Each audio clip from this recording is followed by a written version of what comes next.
차별금지법 바로알기 아카데미 시청자 여러분 안녕하십니까? 저는 차별금지법 바로알기 아카데미 운영위원으로 섬기고 있는 이상원 교수입니다.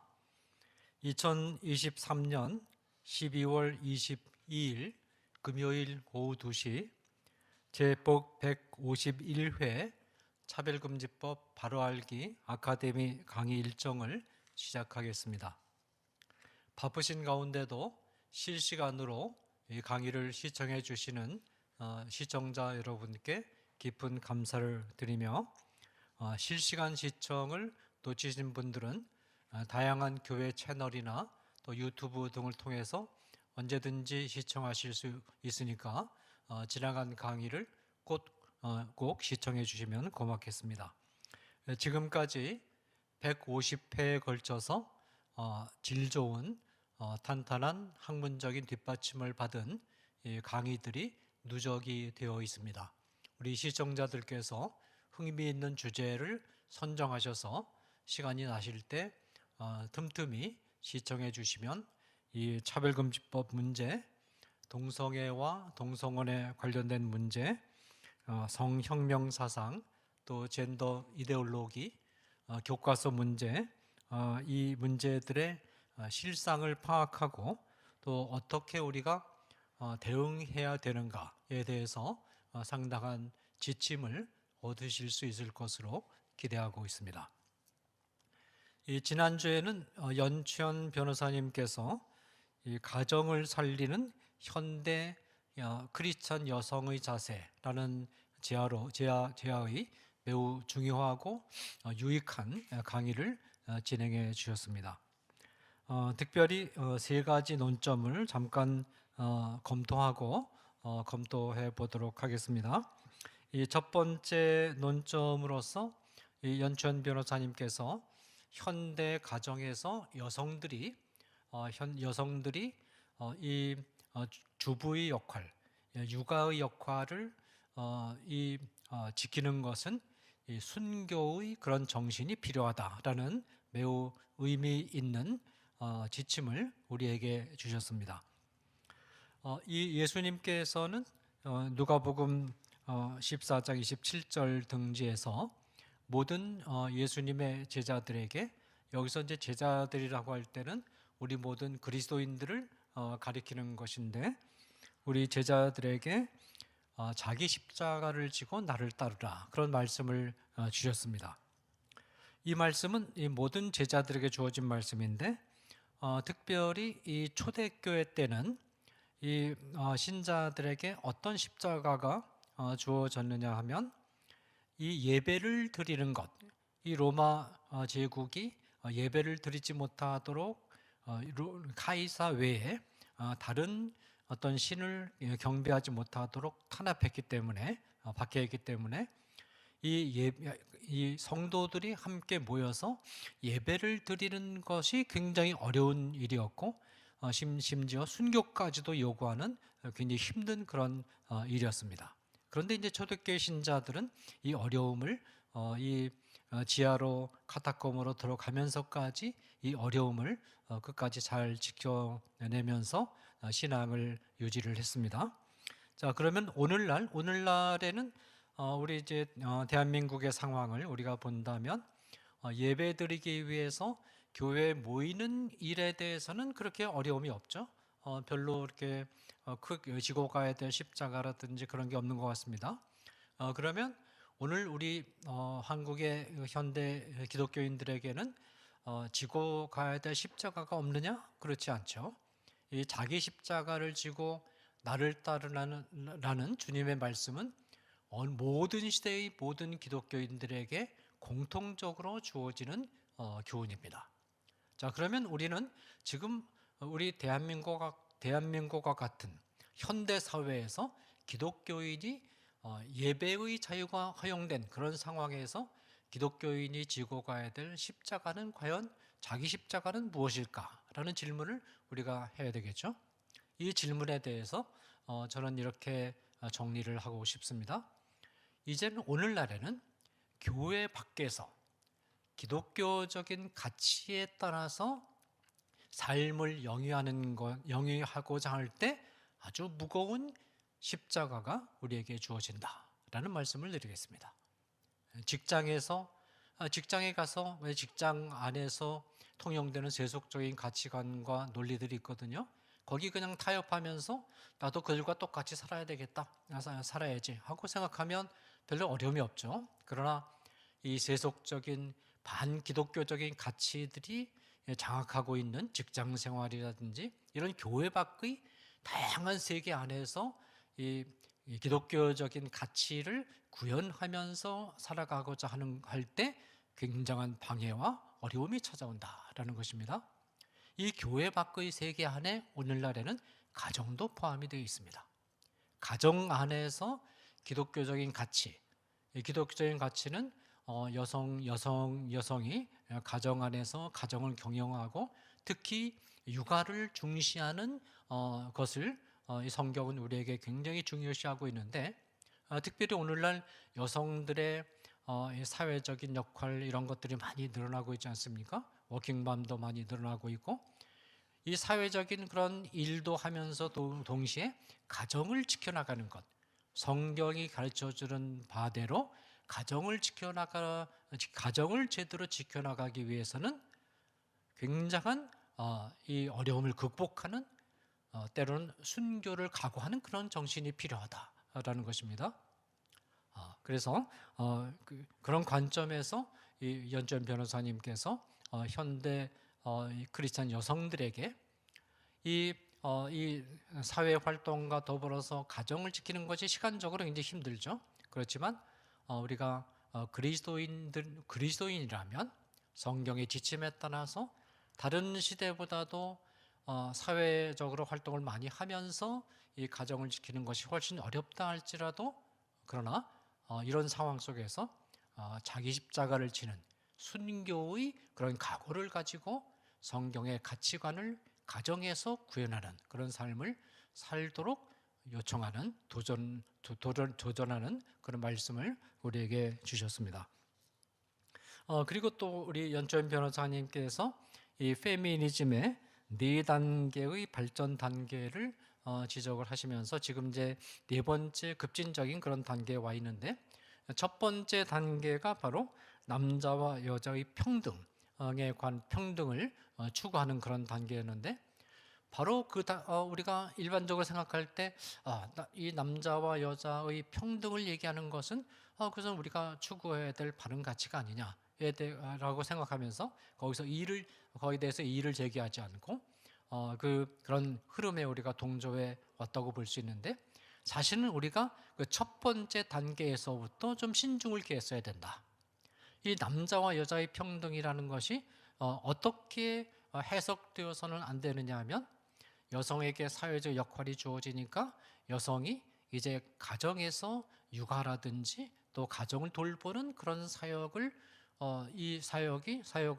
이것은 여성의 이게 가정에서 이 육아를 하고 가정을 돌보는 일에 대해서는 사실은 월급이 주어지는 것도 아니고 어떤 임금이 주어지는 것도 아니고, 어떻게 보면 일방적으로 여성에게 희생을 요구하고 여성의 권리를 침해하는 여성을 억압하는 그런 것이 아니냐. 그런 의미에서 가정 가사로부터의 해방, 육아로부터의 해방을 이라는 의미로 남자와 여자의 평등을 이렇게 해석하는 것은 잘못된 것이고 잘못된 것이었다라는 점을 지적을 하셨습니다. 사실 그렇습니다. 여기서 우리 기독교인으로서는 이 어떤 임금이라든지 그런 것들이 주어지지 않는 그런 가정에서의 육아라든지 가정을 경영하는 것, 이것이 굉장히 중요하고 의미가 있고 또 소중한 그런 말하자면 작업이다, 역할이다 하는 것을 새롭게 인식하는 것이 굉장히 필요하다. 이 가정에서 여성이 육아를 하고 가정을 돌보는 일에 대해서 어떤 그 정당한 임금이라든지 그런 게 주어지지 않는 것은, 왜냐하면 그 가정에서 여성이 담당하는 그 역할은 돈으로 환산할 수 없을 만큼 너무나 소중하기 때문에 그 역할에 대해서 만약에 돈으로 환산해서 임금을 계산한다면 너무나 높은 임금이 제공되어야 될 만큼 그 작업은 돈으로 환산이 불가능할 만큼 굉장히 소중한 작업이고 이 사랑의 근거에서 진행되는 작업이기 때문에 그런 임금이라든지 그런 게 주어지지 않는 것이지, 이것이 그 일이 허접하거나 아니면 그 별것 아니기 때문에 임금이 주어지지 않는 것이 아니라는 점, 이 점을 인식하는 것이 굉장히 중요합니다. 너무나 소중해서 돈으로 환산할 수 없는 그런 소중한 작업이 바로 여성이 가정 안에서 육아를 하고 또 가정을 경영하는 작업이다라는 것이죠. 사실 여성이 아이를 낳고 그 아이가 일정한 시간까지 성장하기까지 그 기간 동안에 여성이 하는 아이를 여성이 키우는 그 역할은 어느 누구에 의해서도 대체될 수가 없습니다. 만약에 여성이 그 역할을 하지 않으면 이 아이에게 평생 동안 지울 수 없는 상처가 되고, 여성이 그 역할을 소홀히 하면, 그 역할에 빠져버리면 어느 누구도, 남편도 어느 누구도 그 자리를 대체할 수 없다, 대체 불가다. 그런 의미에서 그 가정에서 여성이 차지하는 역할이 너무 소중하고 너무 소중하다는 이런 인식을 우리가 새롭게 가지면서 이 남녀 평등의 문제부터 남녀 평등의 문제를 과연 정당하게 우리가 이해하고 해석하고 있느냐라는 그런 관점에서부터 우리가 제 생각을 다시 할 필요가 있다, 그런 말씀을 드렸습니다. 그리고 또 이제 마지막으로 우리 그 연천 변호사님께서 이 가인의 그 계보와 또 아벨의 계보라고 할 때는 셋의 계보를 말하는 것이죠. 셋의 계보를 서로 이제 비교하시면서 그 의미를 우리에게 알려주셨는데, 사실 가인의 계보를 우리가 살펴보면 굉장히 화려하다는 걸 알 수 있습니다. 사실 고대 사회에서 이 가인의 계보로부터 모든 문명이 다 나왔습니다. 가인의 계보로부터 축성, 이 건축술이 가인의 계보로부터 시작이 됐고, 기계공업이 가인의 계보로부터 시작이 됐고, 목축업이 가인의 계보로부터 시작됐고, 음악이 가인의 계보로부터 시작이 됐고, 또 문학이 가인의 계보로부터 시작이 됐습니다. 특별히 성경에 보면 라멕의 시가 한 편 등장하는데, 그 라멕의 검가가 등장하는데, 라멕의 시 내용을 잘 보면 어떤 내용이냐면, 양쪽에 전투가 벌어져 가지고 온 천하가 지금 피바다가 되어 있는 그런 끔찍한 그런 장면을 라멕이 정형시로 만들어서 노래를 한 것입니다. 그 끔찍한 그런 광경을 노래했는데 그 시가 너무 잘 됐기 때문에 사람들 사이에 입에 회자가 됐고 그것이 성경에까지 들어오게 된 것입니다. 그래서 이런 것들 보면 이 그 가인의 계열에서 엄청나게 화려한 문화를 일구어냈음을 우리가 볼 수가 있습니다. 자, 그런데 여기에 비해서 죽은 아벨을 대신한 셋의 계보를 살펴보면 문화적 활동에 대한 기록이 아무것도 없습니다. 셋의 계보를 살펴보면 누가 누구를 낳고 그 다음에 몇 년을 살다가 죽었다, 이것밖에 아무것도 없습니다. 심지어 이 셋의 계보에서 가장 위대한 하나님 마음에 합한 사람이라고 인식되는 에녹의 경우도 아이를 낳고 키우다가 몇 살에 죽었다, 이 기록밖에 아무것도 없습니다. 그래서 이게 셋의 계보가 너무 이렇게 초라한 게 아니냐, 그렇게 우리가 생각할 수도 있는데, 또 다른 한편에서 생각해 보니까 이것이 우리에게 여러 가지 시사해 주는 바가 많이 있는데, 이것이 우리에게 시사해 주는 교훈 가운데 하나는 뭐냐면, 아이를 낳고 아이를 잘 키우고 가정을 유지하는 것이 문명을 건설하는 그런 화려한 모든 작업보다 더 중요하다, 그런 메시지를 우리에게 주고 있는 것이 아니냐. 이 아벨의 계보, 셋의 계보에서는 아이를 낳아서 키우고 가정을 유지하는 것을 굉장히 중요시했다는 거죠.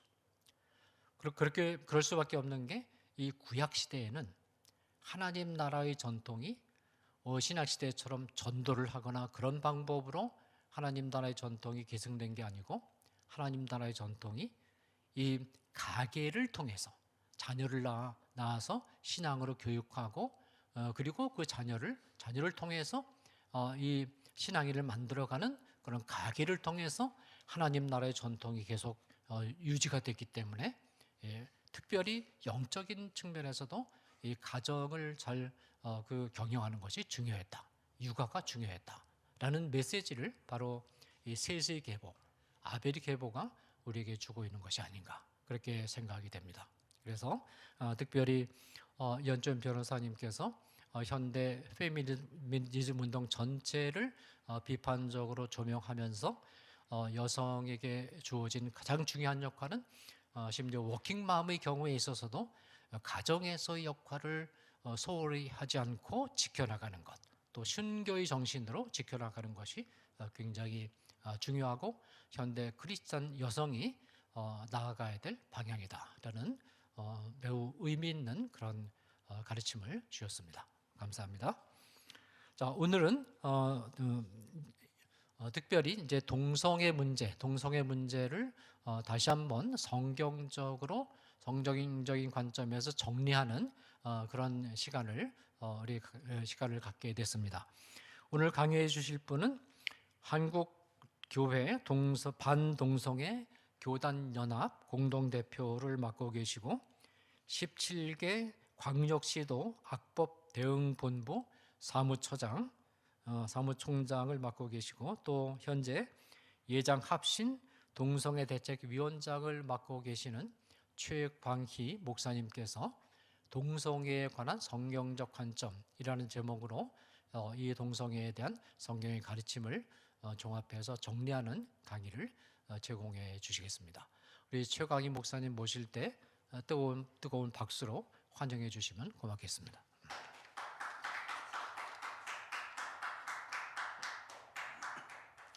네, 안녕하세요. 최광희 목사입니다. 먼저 제가 한번 기도하고 시작하도록 하겠습니다.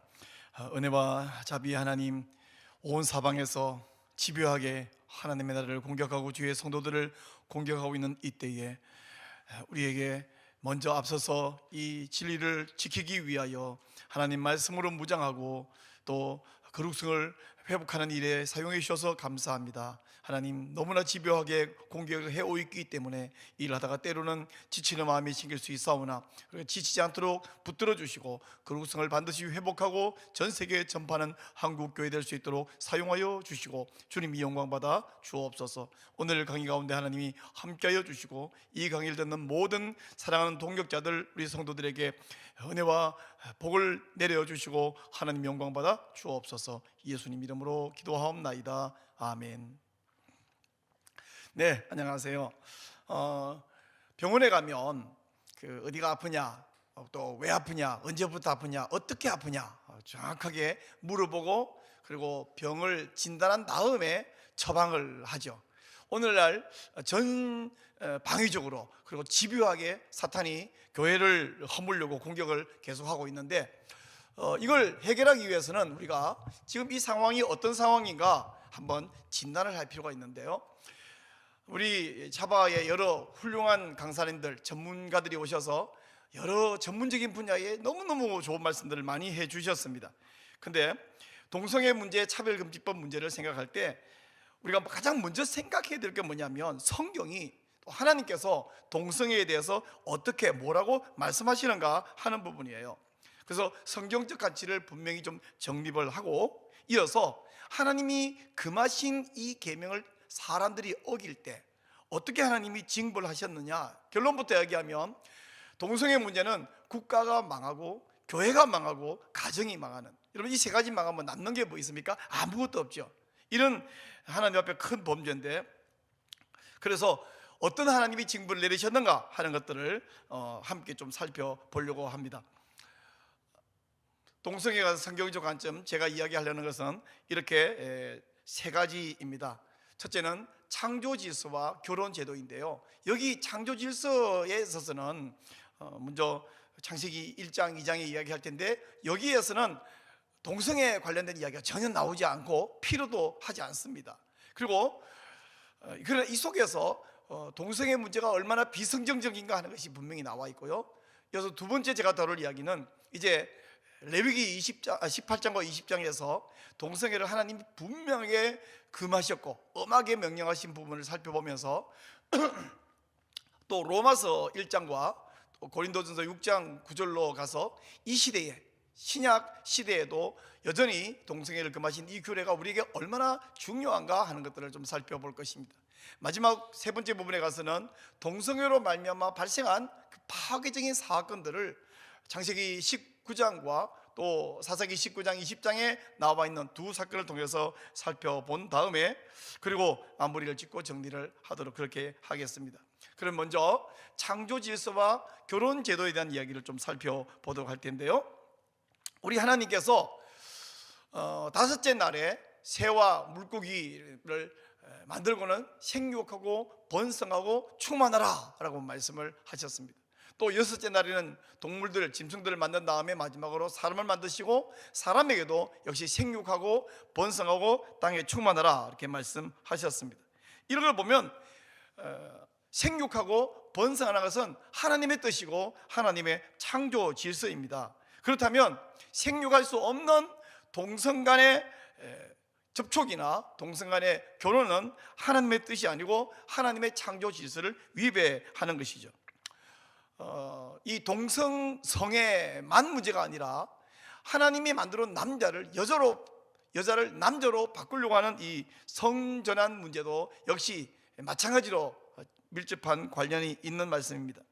우리 하나님께서 남자와 여자를 만드실 때에 이것을 보면 창세기 1장 27절을 보면 이렇게 말하죠. 하나님이 자기 형상 곧 하나님의 형상대로 사람을 창조하시되 남자와 여자를 창조하시고, 이 말씀 하나만 있으면 남자와 여자를 창조했다는 것은 둘 중에 하나겠죠. 남자 여자를 하나님의 전능한 능력으로 동시에 있어져라 해서 만들었다거나 아니면 남자 만들고 바로 이어서 여자 만들고 이렇게 이해할 수 있습니다만은 창세기 2장으로 가면 하나님이 사람을 만드신 과정을 아주 자세하게 해놨는데 남자와 여자를 동시에 혹은 순서적으로 바로 이어서 만든 것이 아니라는 사실을 알 수 있습니다. 창세기 2장 18절에서 하나님께서 하나님이 창조하신 것 중에 유일하게 로토브, 영어로 no good, 좋지 아니하니라는 것이 있는데 바로 남자가 사람이 독처하는 것이라고. 그리고는 이어서 하는 말이 내가 그를 위하여 돕는 배필을 지으리라, 에제르 켄데그도를 지으리라 이렇게 말씀하세요. 근데 창세기 2장 19절에 가면 하나님이 바로 돕는 배필을 짓는 것이 아니라 이미 지어 놓으셨던 동물들을 아담에게 이끌어 오십니다. 그리고 뭐라고 이름을 짓는가 보십니다. 이름을 짓는다라는 것은 그냥 막 명칭을 막 갖다 붙인다가 아니라 그 속성을 파악해서 속성에 알맞는 이름을 갖다 붙이는 거거든요. 즉 그 동물들을 어떻게 파악하는가 하는 것을 볼 수 있습니다.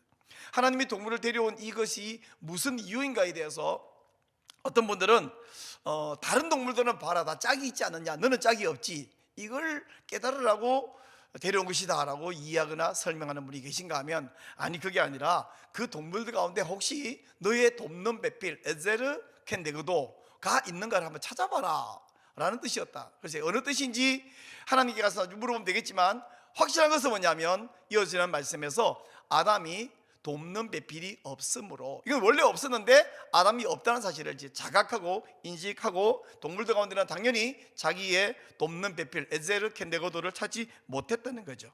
바로 이럴 때에 하나님께서 이제 여자를 만드는데 새롭게 흙에서 만들어낸 것이 아니라 아담 이미 만들어놓은 남자와 동질성을 유지하기 위해서 아담을 깊이 잠들게 하시고 갈빗대를 취하시고 그 갈빗대로 여자를 만드셨습니다. 이 여자를 데려왔을 때 아담이 하는 말이 뭐냐면 이는 내 뼈 중에 뼈요 살 중에 살이로다 이렇게 말씀합니다.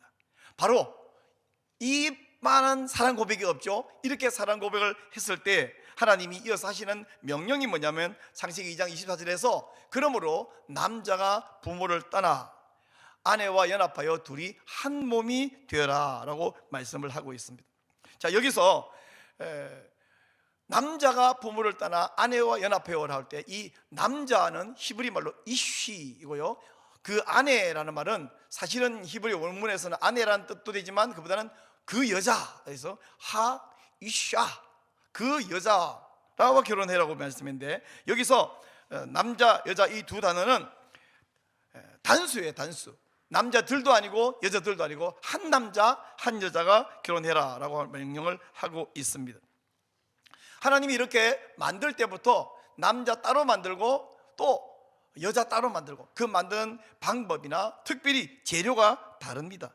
남자 여자가 근본적으로 만들 때부터 다르게 만들었고 또 차이가 나게 만들었습니다. 물론 전혀 엉뚱하게 만든 것이 아니라 외모가 거의 비슷하고 또 갈비뼈를 뽑아서 동질성을 유지하면서도 불구하고 하나님이 다르게 만들었거든요. 남자 여자는 그 남자에서 여자로 혹은 여자에서 남자로 이렇게 성전환을 하는 것은 불가능해요.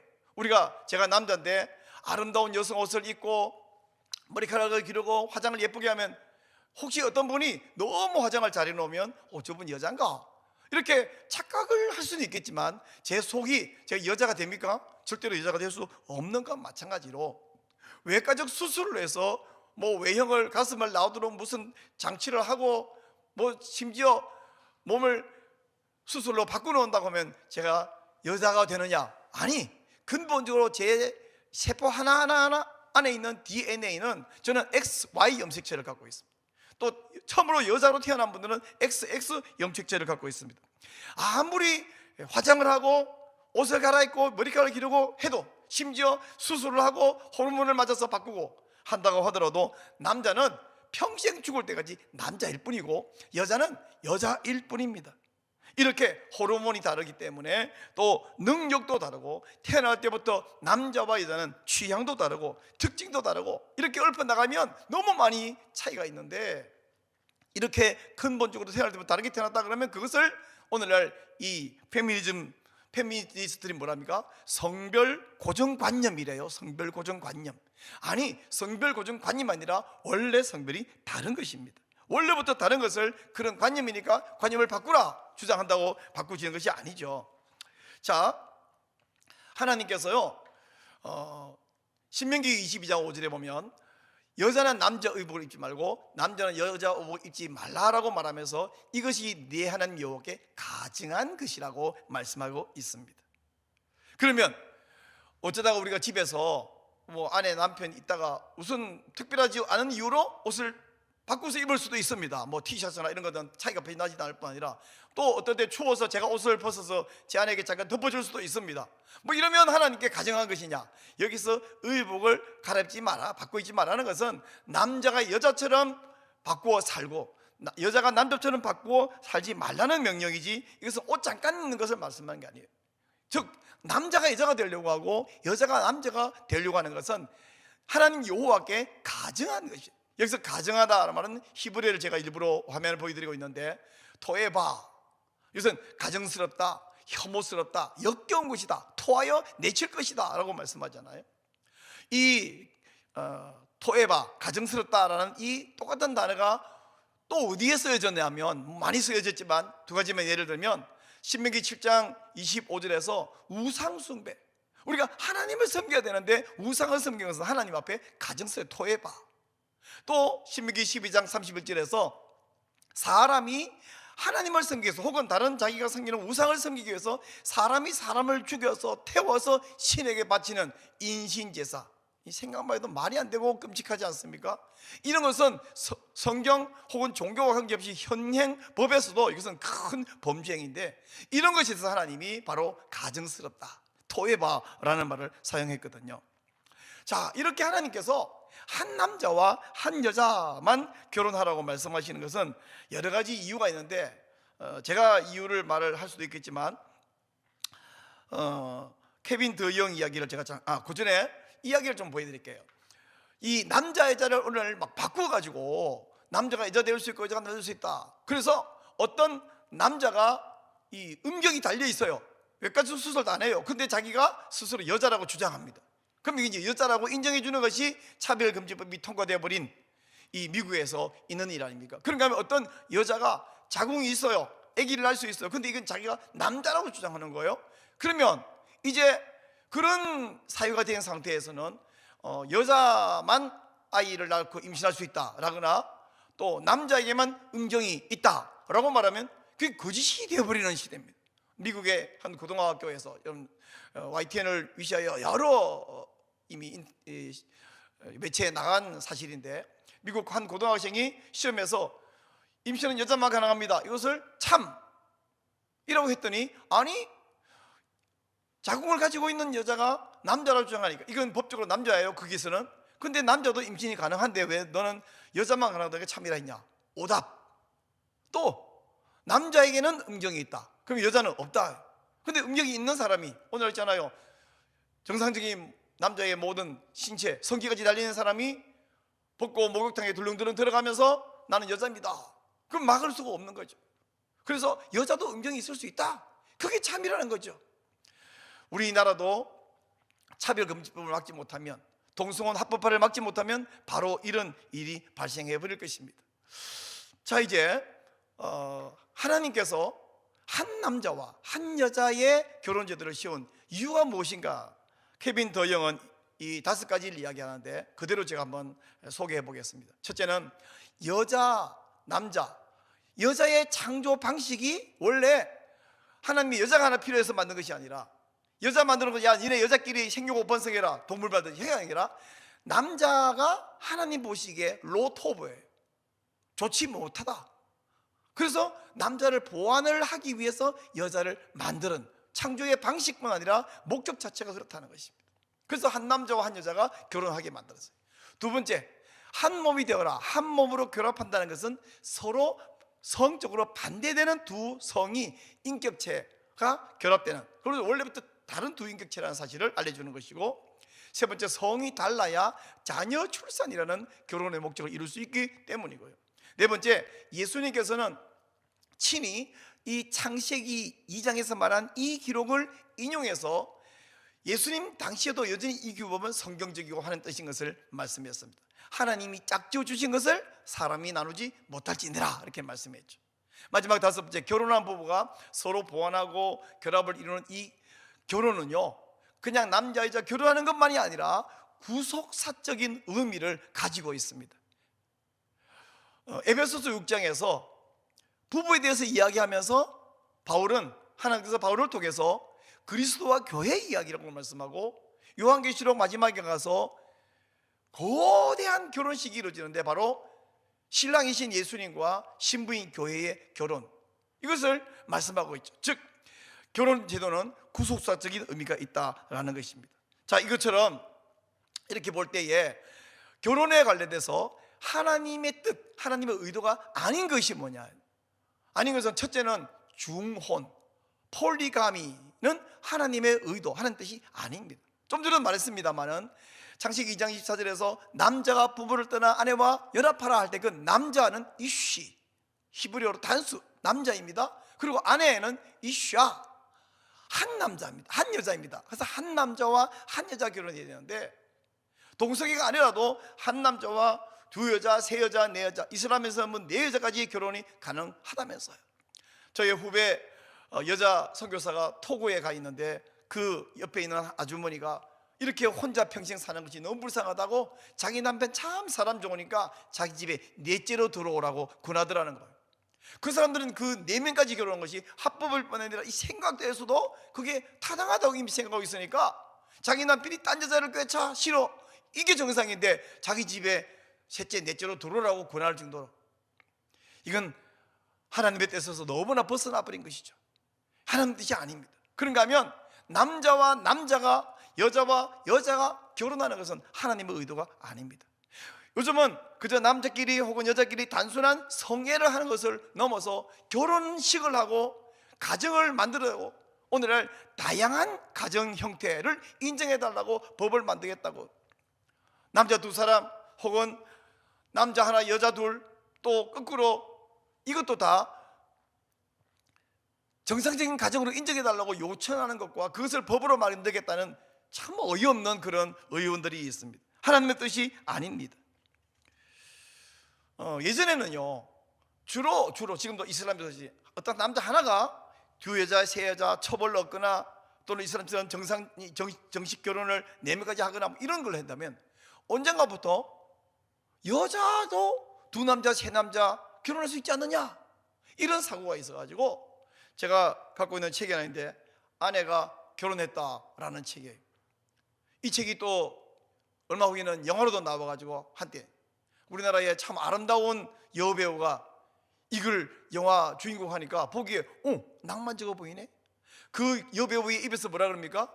남편이 이제 당신 나에게서 마음이 떠났냐 했더니 아니, 난 당신 여전히 사랑해. 그러면 다 사랑하는데 그냥 남편 하나 더 가지고 싶은 것뿐이야. 내가 당신한테 뭐 하늘에 달을 따다 달래, 별을 따다 달래, 남편 하나 더 가지고 싶은 것뿐이야. 그랬더니 그 남편이 차라리 달을 따다 달라 그래라. 안 된다는 거죠. 근데 이 아내는 너무나 예쁜 얼굴로 상냥하게 그냥 남편 하나 더 가지고 싶은 거, 그거 이해 못해? 이러고 배우야 시켜서 하는 것이겠습니다만은, 이렇게 오늘날 남자와 여자가 중혼을 하려고 그러고 또 남자 여자 결혼하는, 그런가 하면 결혼을 하지 않더라도 결혼 밖에서 성관계를 하는 것은 하나님의 뜻이 아닙니다.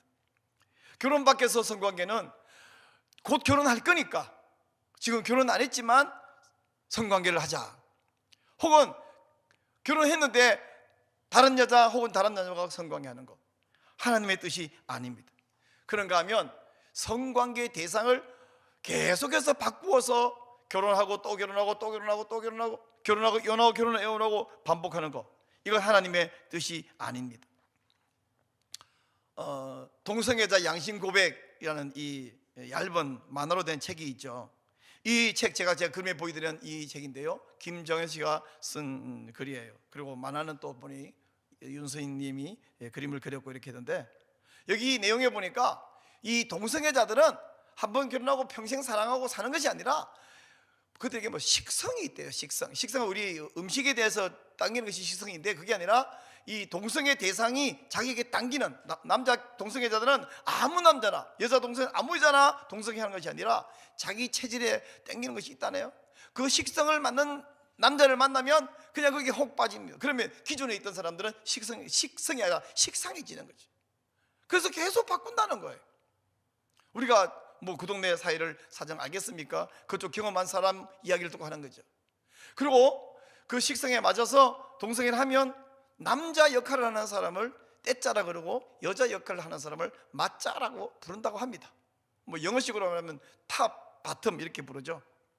자, 이렇게 계속해서 대상을 바꿔가면서 하는데, 이런 모든 것이 하나님의 뜻이 아닌데, 문제는 이걸 합법화하겠다, 합법화해주자라고 하는 것이 참 문제입니다. 근데 어떤 사람은요, 우리나라에서 꽤나 유명하신 목사님인데, 제가 그분의 몇 년 전입니다, 설교에서 이 말씀하면서 직접 듣고 기절하는 줄 알았습니다. 이분이 이렇게 말한 거예요. 아니, 세상에 동성애 죄 말고도 죄가 아주 종류가 많은데 왜 더 동성애보다 심각하고 훨씬 문제가 되는 죄도 많은데 동성애 죄만 갖고 그렇게 집요하게 반대한다고 주장하느냐, 왜 그것만 특별히 지적하느냐, 이렇게 말씀하는 거예요.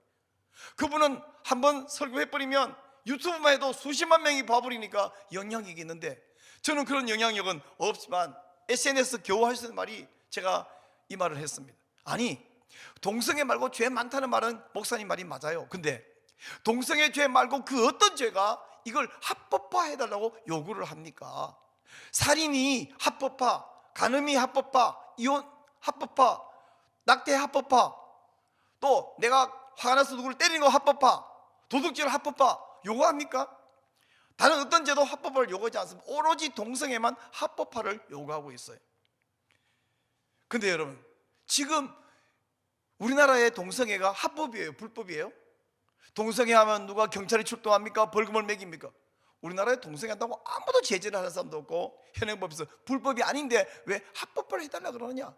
결국은 차별금지법 혹은 평등법을 만들어 달라고 하는 것은 진짜로 차별하지 말라는 말이 아니에요. 거꾸로 우리를 역차별하겠다는 것입니다. 차별금지법은 동성애 할 권리를, 그게 권리라고 좋은 것이라고 학교에서 교육을 의무화하는 것이 문제입니다. 크리스찬 교사가 동성애 잘못됐다, 혹은 크리스찬이 아니라도 양심적으로 잘못됐다 생각하는 사람이 있어도 그 선생님은 교과서에 그런 내용이 있으면 그걸 안 가르치면 안 되는 것입니다. 동성애 문제점을 또 말하면 이걸 역차별해요. 우리 조영길 변호사님이 이런 말씀했어요. 동성애 합법화가 되고 차별금지되면 뭐가 되냐? 4가지 자유가 말살된다. 첫째는 신앙의 자유가 말살된다. 또 신앙이 없는 사람도 자기 양심에 따라서 동성애 잘못됐다 말하면 역시 말하면 안 되는 것이니까 양심의 자유도 말살된다. 세 번째, 언론의 자유가 말살된다. 현재 우리나라 인권 보도 준칙 제8장에 보면 성소수의 인권 부분이 있어가지고 기자들은요 뉴스에 절대로 동성애자에 대해서 어떤 부분도 나쁜 부분을 말할 수 없고 그들의 문제점도 말할 수 없는 것이 현행법인데, 차별금지법이 생겨나 버리면 기자뿐 아니라 언론뿐 아니라 모든 일반인도 그 누구도 이 문제를 말할 수 없도록 언론 자유가 없어집니다. 또 4번째는 학문의 자유가 없어져요. 학자들은 연구를 하고 그것에 대해서 문제점이든지 어떤 비판을 하고 그리고 책도 쓰고 논문도 발표하고 해야 되는데 그걸 못하게 하는 학문의 자유가 말살돼 버려요. 그리고 제일 목사들에게 문제는 다른 여타의 모든 범죄와 문제점에 대해서는 벌금이 상한제도예요. 1,000만 원 이하 벌금, 3,000만 원 이하 벌금. 그런데 이 차별금지법에서는 하한제도입니다. 500만 원 이상, 최하 500만 원 벌금 내야 돼. 그럼 목사가 차별금지법 통과됐을 때 동성애가 하나님 앞에서 범죄입니다, 여러분 하면 절대 안 됩니다. 그러면 그걸 들은 사람이 기분이 안 좋아요. 차별을 당했다고 불쾌합니다. 그래서 자기 동료 여러 사람들에게 한 10만 명에게 그 유튜브를 제공하면서 링크 주면서 야, 이 들어봐라. 그리고 집단 소송하자 하면 10만 명이 집단 소송하면 5천억 원을 이상을 물어줘야 되는데 5천억 원을 물어줘가면서 계속 설교할 수 있는 목사가 세상에 어디 있겠어요? 한 명도 없을 것이라고 생각합니다. 이런 문제가 심각한데 이것을 보고 몰라서 그러겠죠. 왜 동성애자만 특별히 지적하느냐? 근데 사실은 그분이 그래놓고 몇 년 후에 우리 국회 앞에서 차별금지법 동성애 반대하는 피켓 시위에 나오셨더라고요. 얼마나 다행이고 그 사이에 아마 몰랐다가 많은 것을 알게 되신 모양입니다. 자, 여기까지 창조 질서에 대해서 동성애는 얼마나 하나님 앞에 부당하냐는 것을 이야기했고, 이어서 제가 성경에서 동성애를 금하는 규례에 대한 이야기를 하도록 하겠습니다. 레위기 18장 22절, 너는 여자와 동침함 같이 남자와 동침하지 말라, 이는 가정한 일이니라. 이 부분은 남자를 중심으로 이제 이야기했죠. 여자에게 말한다면 이 성별을 바꿔서 말하겠죠. 레위기 20장 13절, 누구든지 여인과 동침하던 남자와 동침하면 둘 다 가정한 일인즉 이를 행함인즉 반드시 죽일지니 자기의 피가 자기에게로 돌아가랴. 자기의 피가 자기에게 돌아온다는 말은 책임이 자기에게 있다고 하는 것입니다. 여기서 역시 남자가 다른 남자와 동침하는 것은 가정하다, 토에바라고 말했습니다. 가정스럽다, 역겹다, 둘 다 가정하다. 아까 말한 그 맞자, 애자, 잘 모르겠는 용어인데, 혹은 탑, 바텀, 둘 다 죄인이라는 거죠. 둘 다 죽여야 된다. 그래서 우리 같은 우리 세속 국가에서 저거를 돌로 쳐 죽이는 것은 불가능하죠. 그러나 하나님이 다스리시는 이스라엘에서는 저건 돌로 둘 다 쳐 죽이라고 말씀하셨습니다. 그리고 레위기 18장 25절에는 뭐라냐, 이런 일을 행하면 그 땅이 더러워져 버렸어요. 옛날 가나안 사람들이 하듯이 너희들이 가나안 땅 들어가서 그렇게 하면 그 땅이 더러워져 버렸어요. 이 레위기는 아직까지 가나안 땅 들어가기 전에 시내산 앞에서 주시는 명령이잖아요. 그러면 그 악으로 말미암아 너희들이 벌을 받고 그 땅이 주민을 스스로 토해낸다는 거예요. 토해낸다. 가나안에 들어가는 것은 오늘 신약으로 말하면 하나님 나라에 들어가는 표상 아닙니까? 토해낸다는 말은 더 이상 그 땅에 살 자격을 빼앗긴다는 이야기예요. 이들은 계속해서 범죄했고 이 동성애죄 외에도 여러 가지 우상숭배들을 했고 결국은 북이스라엘은 아수르로 722년, 남유다는 586년 바벨론으로 완전히 끌려가 버리고 말았습니다. 이 가정한 일을 행하는 이 사람들은 그 가나안 땅에서 토해낸다는 말은 너희들 더 이상 하나님 백성, 천국 백성이 아니라는 이야기죠. 그런데 여러분, 이런 레위기 18장에서 명백한 이 명령에 대해서 성경을 연구하고 신학생들을 가르치는 교수 가운데 이게 사실 우리에게 유효하지 않다고 주장하는 사람이 있어요. 뭐라고 그러냐면 레위기 18장을 보면 동성애 문제 하나만 이야기하는 것이 아니라 그 바로 옆부분에 보면 월경하는 여인과도 동침하지 말라는 내용이 있다. 그러니 그거 쳐주기란 말은 없지 않느냐. 그러니 그거랑 똑같은 레벨에서 이건 지금 유효하지 않고 문제도 되지 않는다, 이렇게 말하는데 그렇지 않습니다. 레위기 18장에서 이야기했지만 그 바로 앞에 레위기 15장에서는 이 월경하는 여성에 관련 이야기는 아주 자세하게 이야기하고 있는데 거기서 말하는 이건 범죄 행위가 아니라 종교 의식상의 부정이라고 하죠. 부정. 그리고 레위기 18장에서는 여전히 그 부정에 대한 이야기하고 이어서 또한 동성애 부분을 이야기를 하고 있거든요. 그리고 레위기 18장 그리고 또 20장에서 언급된 이 성윤리에 대해서는 월경에 관한 이야기 빼고 나머지 이야기는 모두 신약 성경에서 다시 이야기를 해주고 있습니다. 종교 의식상으로 부정하다, 이건 왜 우리가 지키지 않느냐? 똑같이 지켜야 되는데 그렇지 않습니다. 왜냐하면 구약 레위기에 나오는 율법은 다 똑같이 우리가 받아서 다 지키는 것이 아니라 어떤 것은 지키고 어떤 것은 안 지키는데 크게 말하면 세 가지 종류로 나눌 수 있습니다. 이스라엘 백성들에게만 해당되는 시민법이 있죠. 그런가 하면 예수 그리스도의 오심과 또 그 오심까지 필요한 제사 의식법이 있죠. 그리고 오늘날 신약시대 백성까지 다 지켜야 되는 도덕법이 있습니다. 시민법, 의식법, 도덕법 중에서 시민법은 이스라엘 백성들 구약에서 그들이 지키면 되고요, 의식법은 예수 그리스도의 오심으로 완성이 되었고요, 도덕법은 그때나 지금이나 우리가 다 함께 지켜야 되는 법입니다. 그러므로 아까 말했던 그 레위기 18장 그리고 레위기 15장에 있는 월경하는 여성 관련된 그 부분은 의식법에 해당되기 때문에 오늘 우리에게 해당되지 않고, 이 동성애 관련된 부분 또 다른 간음이나 음란한 부분에 대해서는 도덕법에 해당되기 때문에 신약 백성들도 여전히 유효한 명령입니다. 자, 이 이야기를 하기 위해서 제가 로마서로 좀 넘어가 보도록 하겠습니다. 로마서 1장 26절, 이 때문에 하나님께서 그들을 부끄러운 욕심에 내버려 두셨으니, 이건 하나님의 징벌 중에 하나가 내버려 두는 겁니다. 그 결과 그들의 여자들도 순리대로 쓸 것을 받고 영리로 서며 그와 같이 남자들도 순리대로 여자 서기를 버리고 서로 향하여 음욕이 부릴 듯하며 남자가 남자와 더불어 부끄러운 일을 행하여 그들이 그릇 때문에 상당한 보응을 그들 자신이 받았느니라. 또 32절, 그들이 이 같은 일을 행하는 자는 사형에 해당한다고 하나님께서 정하신 걸 알고도 자기들만 행할 뿐 아니라 또한 그 일을 행하는 자들을 옳다 하느니라 말씀해 주고 있습니다. 자, 이 부분에 대해서 이제 로마서 1장의 이 이야기는 오늘 우리에게 해당하지 않는다고 주장하는 또 다른 교수가 있습니다.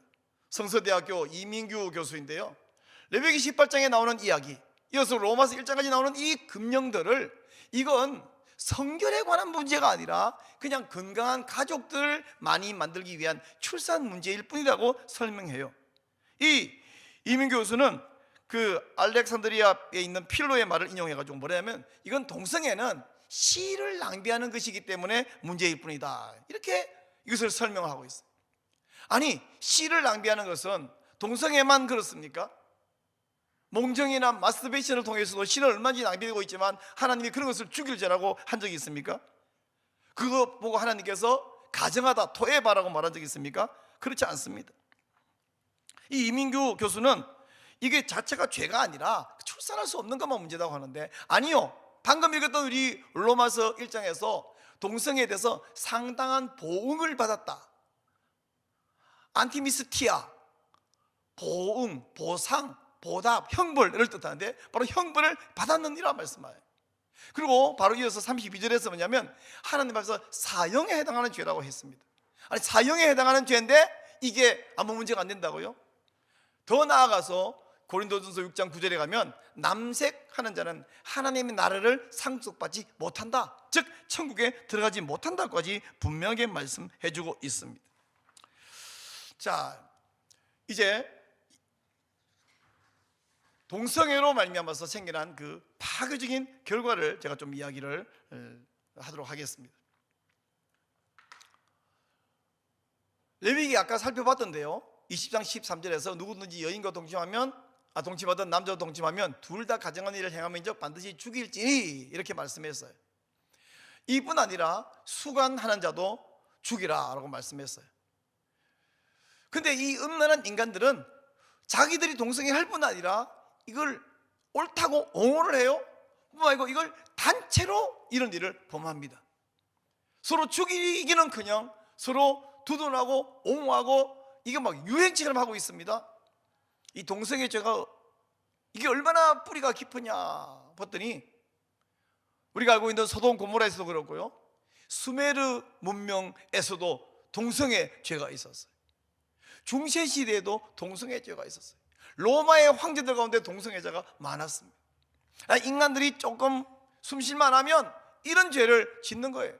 그래서 하나님께서 매번 그러진 않았습니다만은 특별히 중요한 두 가지 사건으로 동성애 죄를 하나님이 얼마나 싫어하시는가. 너희들이 서로 죽이고 그것을 징계해서 깨끗하게 하지 않으니 하나님이 직접 심판하는 것을 통해서 하나님이 동성애를 어떻게 대하시는가, 얼마나 심각한 죄로 벌하시는가 하는 것을 보여주는 사건이 두 번 나옵니다.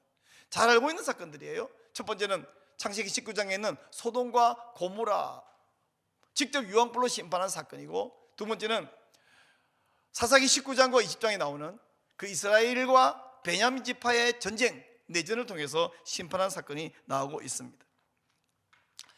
먼저 소돔 고모라 이야기를 좀 할게요. 하나님께서 아브라함에게 와서 말씀하셨죠. 저 소돔과 그리고 고모라가 너무나 타락하고 변질되고 그 아우성이 내 귀에 들려서 내가 지켜보러 가겠다. 그럴 때 아브라함이 하나님을 붙들고 거기 있는 롯을 생각하면서 여러 가지로 숫자를 50에서 10까지 줄여가면서 탄원을 하죠. 천사 둘은 소돔에 갔습니다.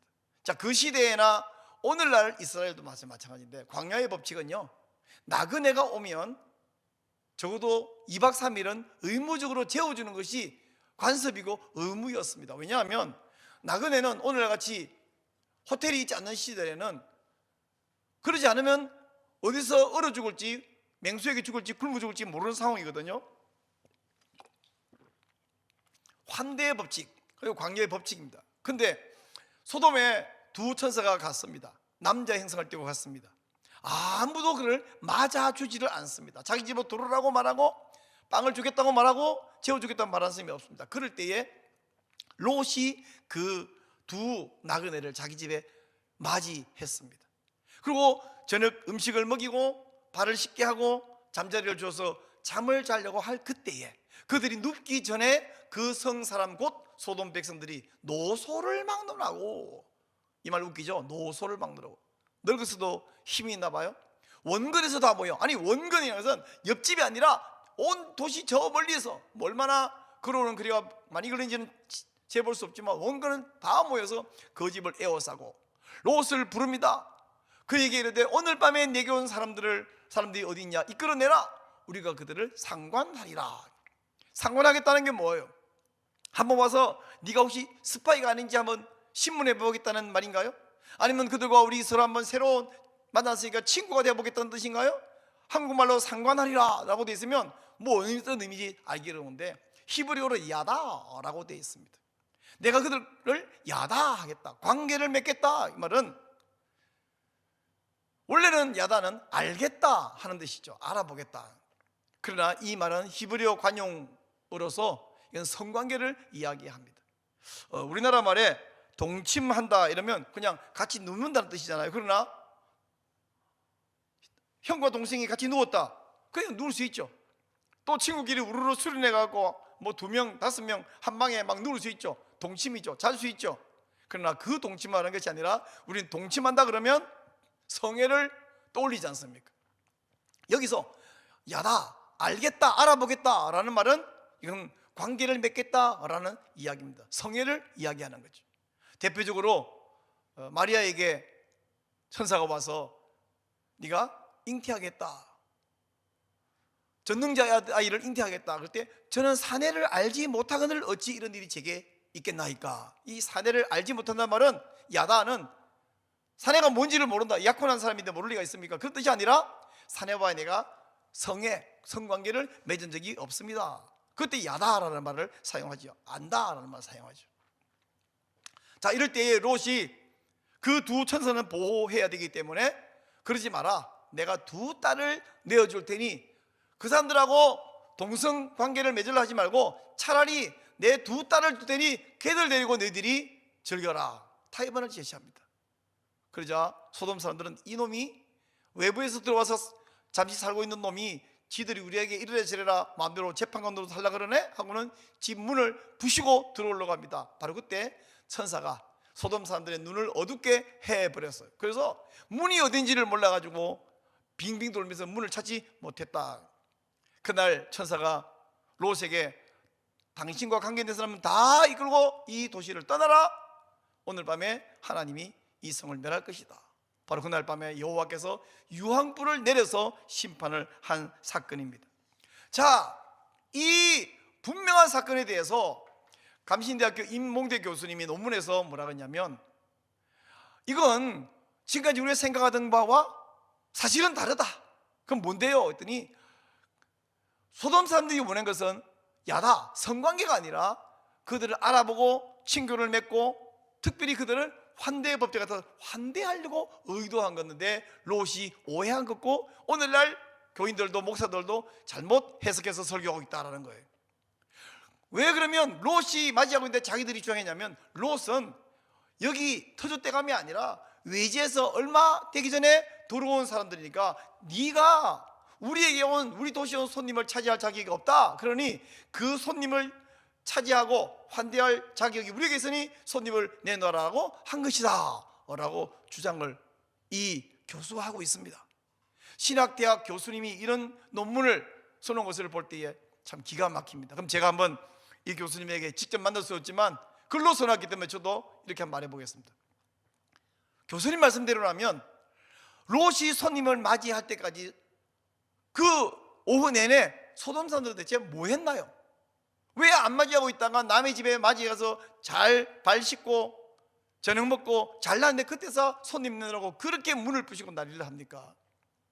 또 만약 다른 소돔 사람들이 뭘 못 봤다거나 너무 바빴다거나 뭐 다른 핑계를 댔다 칩시다. 그러면 환대하고 싶은 사람이 지금 저녁 잘 얻어먹고 발 다 닦고, 요즘 우리하고 달리 그때 하는 사람들은 이 밖에 나가면 다 발이 더러워지니까 발을 닦고 이제 자려고 하는데 이때 손님 내놓으라고 그 난리를 치는 것이 과연 환대인가요?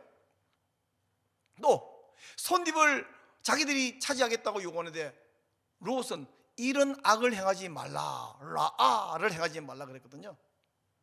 아니 손님 차지하겠다는데 롯이 아니 됐다고, 이 손님이 지금 충분히 환대받았고 잘나니까 맞이하려면 내일 그분을 만나게 해주겠다든지 이것도 아니고 왜 악을 행하지 말라고 했어요. 더 말이 안 되는 것은 손님을 우리가 환대하겠다는데 외부에서 온 손님이 아니라 자기 두 딸을 내놓겠다. 두 딸이 뭐 손님인가요? 왜 딸을 환대하라고 내주겠다. 이게 말이 됩니까? 말이 안 되죠.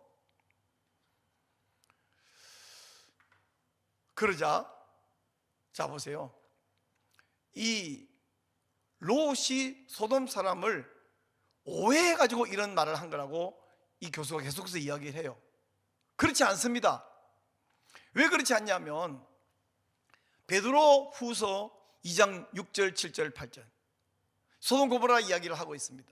소돔과 고모라 성을 멸망하기로 정하여 죄가 되게 하사 후세에 경건하지 아니한 자들에게 본을 삼으셨으며 무법한 자들의 음란한 행실로 말미암아 고통당하는 의로운 롯을 건지셨으니 이는 이 의인이 그들 중에 날마다 그하며 날마다 저 불법한 행실을 보고 들으므로 그 의로운 심령이 상함이라.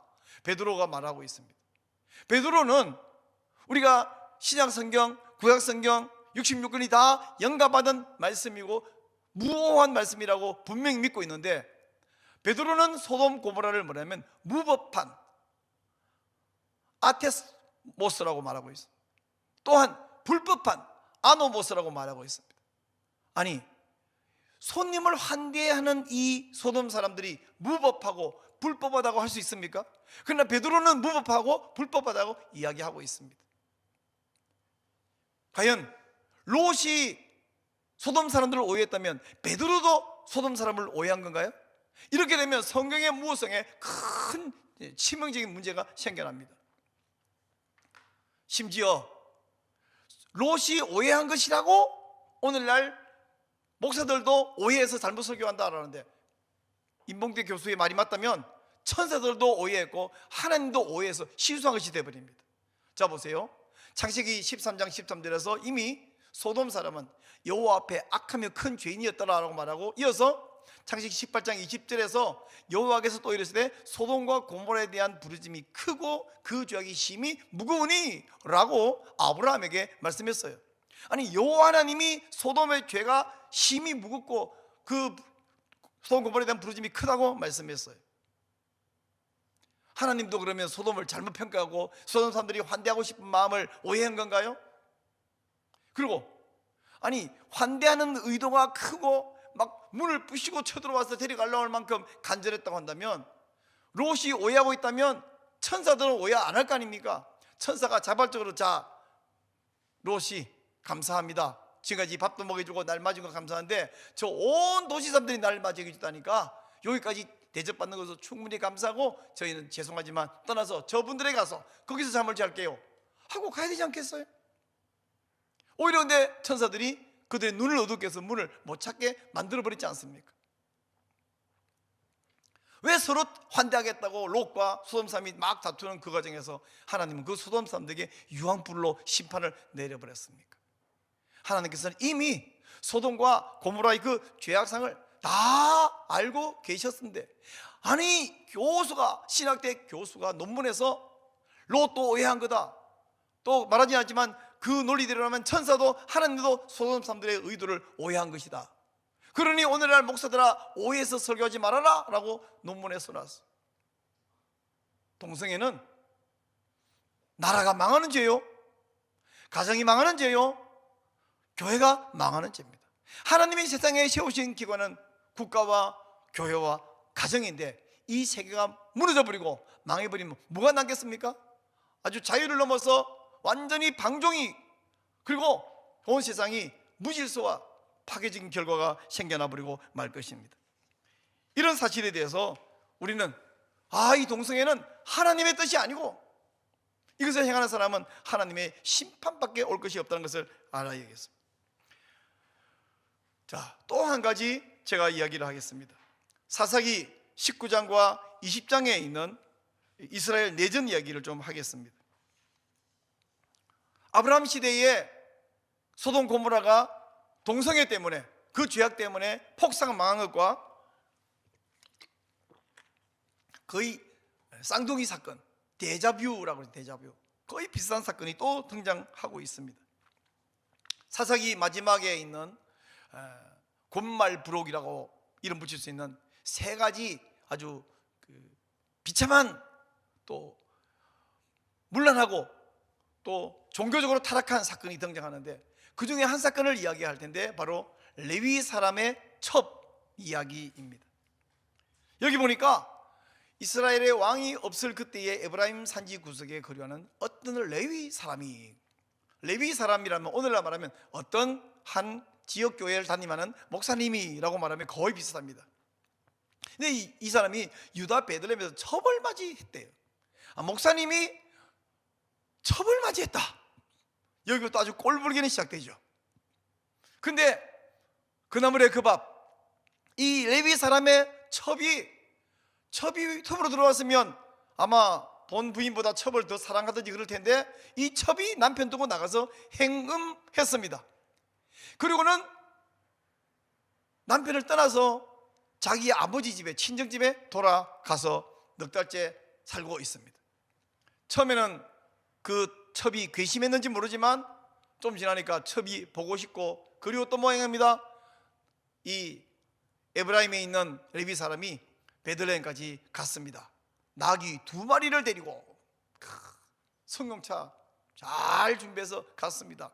그리고 가니까 그 장인이죠, 첩장인이 그를 기뻐하면서 맞이해 주는데, 여기서 또 하나의 꼴불기 뭐냐면, 그 집에 가서, 첩의 집에 가서 이제 남자가 하루 도착했어요. 자고 다음날, 자고 그 다음날, 셋째 날까지 잤습니다. 이제 넷째 날 첩을 데리고 가겠습니다. 그랬더니 뭐 이렇게 급히 가느냐고, 여기서 가다가 기지맥진하면 안 되니까 제대로 먹고 가자고 음식을 잔뜩 차려줍니다. 먹고 마시고 기본해 주셨습니다. 이제 해가 지니까 못 가겠네. 다음 날, 다섯 번째 날 또 오늘은 빨리 가야 되겠습니다. 그랬더니 뭐 이렇게 급하게 하느냐고, 제대로 음식도 아직 먹은 적 없는데. 그리고 또 음식을 차리고 뭐 술도 내놓았겠죠. 먹고 마시고 또 해가 지려니까 안 되겠어요. 오늘까지 안 되면 이제 오늘 가야 되겠다. 오후 늦게 베들레헴을 떠나서 에브라임으로 갑니다. 자, 가고 있는데 해가 지니까 베냐민 지파에 속해 있는 기브아라는 도시에 가서 잠시, 오늘 여기서 잠시 자고 가자. 근데 이 레위인과 종과 그리고 이 첩이 기브아에 가서 길거리에서 기다리고 있는데 기브아 사람 중에 아무도 이 나그네를 맞이해 주는 사람이 없습니다. 바로 그럴 때에 기브아에 와서 어떤 과정으로 여기 와서 임시로 살고 있는 한 에브라임 노인이 있었는데, 그 노인이 밭에서 일하고 돌아오다 보니까 나그네가 길거리 사거리에 있습니다. 왜 여기 있어? 아무도 맞이해주지 않는데요? 그럼 우리 집에 들어오시오. 그리고는 이 밤에 에브라임 노인이 집에 가서 발을 씻고 저녁을 먹고 이제 잠을 자려고 합니다. 자, 사사기 19장 22절, 그들이 마음을 즐겁게 할 때에 그 성읍의 불량배들이 그 집을 에워싸고 문을 두들기며 집 주인 노인에게 말하여 이르되 네 집에 들어온 사람을 끌어내라. 우리가 그와 관계하리라. 아까 창세기 19장에서 소돔 사람은 상관하리라, 한글 성경 번역되었고요. 여기서는 관계하리라. 근데 히브리어 단어 똑같습니다. 야다하리라. 밤중에 기브아 사람들이 이 남자를 내놓으라고 할 때 그와 함께 우리가 야다하겠다라고 이야기를 합니다. 그러자 이 레위인이 자기가 나가야 되는데 자기는 안 나가고 대신 그 첩을 기브아 사람들에게 내줍니다. 아니, 이 첩이 어떤 사람이에요? 자기가 첩을 얻었고 첩은 또 행음하고 친정집에 돌아가 버렸고 넉 달 만에 가서 지금 하루 이틀 사흘 나흘 5일 만에 첩을 데리고 자기 집으로 가는 길인데, 그럼 그 첩을 애지중지해야 되는데 그 첩을 기브아 사람들에게 내줬습니다. 그러자 기브아 사람들이 이 나그네 레위인과 그날 야다 하려고 했는데 이 사람은 안 나오고 첩을 내주니까 뭐 꽁 대신 닭이다, 이 여자를 데리고 밤새 돌아가면서 야다 했습니다. 그리고 새벽에 이 여자를 쫓아보냈. 여자가 아마 기진맥진한 상태로 이 에브라임 노인 집 앞에까지는 왔는데 거기 쓰러졌고 아침에 일어나 보니까 여자가 시체로 발견되었습니다.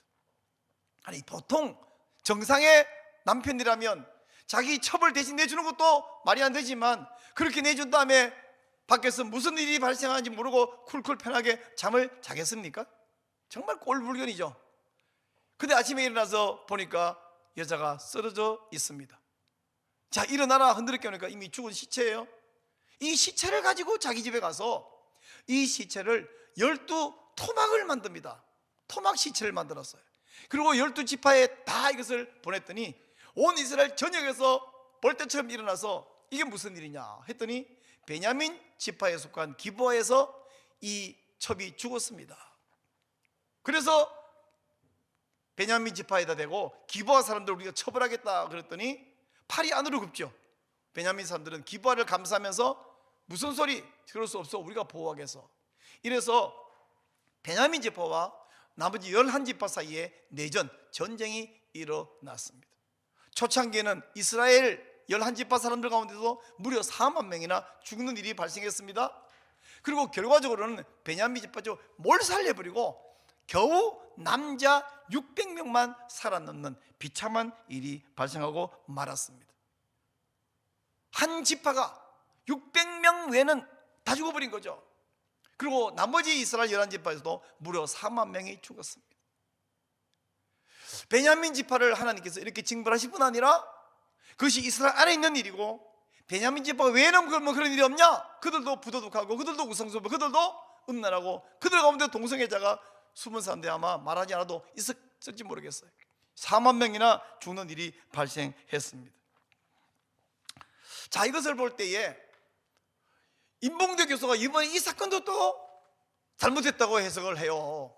뭐라 그러냐면 여기도 에브라임 사람들은 에브라임 사람이 아닙니다. 기브아 사람들은 이 레위인을 환대하려고 그랬던 것이었다고 주장을 합니다. 그러면서 이 에브라임 노인은 외지에서 온 사람이기 때문에 손님을 환대할 자격이 없어서 자격이 있는 우리가 환대하려고 내놓으라고 요구한 것이었다 라고 이 교수가 주장을 하고 있어요. 그렇습니까? 그럼 제가 물어볼게요. 이 교수에게 물어보겠습니다. 기브아 사람들은 왜 환대하려고 할 때 하이쉬 그 남자만 달라고 했습니까? 그 남자와 그 종과 그 여자까지 다 환대하려고 하지 않았고, 그리고 이 에브라임 노인은 왜 기브아 사람들에게 내 형제들아 이런 악을 행하지 말라, 제가 아까 데자뷰 현상이란다 그랬잖아요. 롯이 소돔 사람들에게 이런 악을 행하지 말라 했던 것과 똑같은 표현입니다. 이런 악을 행하지 말라 그랬어요. 그리고 이 남자가 자기 대신에 자기 첩을 내놨다면, 그럼 보세요, 그 남자를 환대하겠다고 그렇게 난리를 할 정도였다면 첩이 나왔으면 그러면 그 첩이라도 대신 환대하자, 잘 먹이고, 아니 이미 먹었는데 편하게 잠자게 해주자, 그게 아니라 밤새 이 여자를 야다했어요. 겁탈을 했습니다. 그리고는 겁탈한 이유에는 잠이라도 자게 하는 것이 아니라 새벽에 추방을 했어요. 그래서 에브라임 노인 집 앞에까지 와서 쓰러져 죽었죠. 기브아 사람들이 원한 것은 그 레위인과의 야다, 동성의 관계였지 환대하려고 했던 것이 아닙니다. 이 모든 것을 볼 때에 동성의 죄는 나라가 망하는 것이고요, 가정도 망하는 것이고 교회가 망하는 결과 발생합니다. 이런 동성애 죄는 정말 타락한 죄인이 존재하는 내내 존재했습니다. 소돔 고모라, 정확한 연도는 우리가 말하기 좀 어렵죠. 굉장히 오래됐습니다. 아까 말한 대로 수메르 문명 굉장히 오래됐습니다. 거기서도 동성애 문제가 문헌에 남아있다고 합니다. 이스라엘과 유다가 갈라져 버린 분열왕국 시대에도 동성애 문제가 있었는데, 주전 9세기, 그러면 이제 분열왕국 때 이제 얼마 되지 않았습니다. 유다의 4대 왕이죠. 여호사밧, 아주 훌륭한, 하나님의 훌륭한 왕인데 남색하는 사람들을 추방한 것이 여호사밧의 개혁 내용 속에 포함되어 있습니다. 신약 시대 이후로 와서 AD 4세기 후반에 그 유명한 설교자 크리소스톰, 이 크리소스톰은 설교 중에 성직자 사회에 만연한 동성애죄를 지적했습니다. 이 시대에는 일반인뿐만 아니라 성직자들 중에서도 옛날 구교와 신교가 나누기 이전에 그 교회죠. 오늘 말하면 목사들이고 천주교식을 말하면 신부들이죠. 그 사이에 동성애가 만연한 것을 지적하며 비판을 했습니다. 15세기에 아주 유명한 설교자 베르나르디노 역시 동성애 문제를 비판을 하면서 책망하면서 설교를 한 것으로 유명합니다.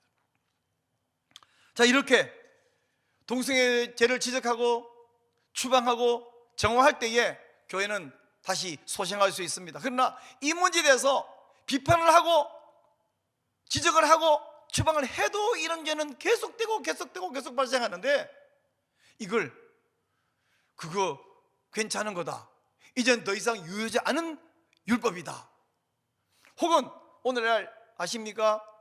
제가 기절하는 줄 알았어요. 퀴어 성경 주석, 구약 신약이 따로 퀴어 성경 주석이 나와 있습니다. 성경에 있는 모든 사건들을 하나님도 퀴어다, 예수님도 퀴어다, 아담도 퀴어다, 예수님과 제자 사이에는 동성애 관계였다, 이런 정말 입에 담기 어려운 주장들을 책에 담아놓고 심지어 그것을 가르치는, 주장하는 목사도 있습니다.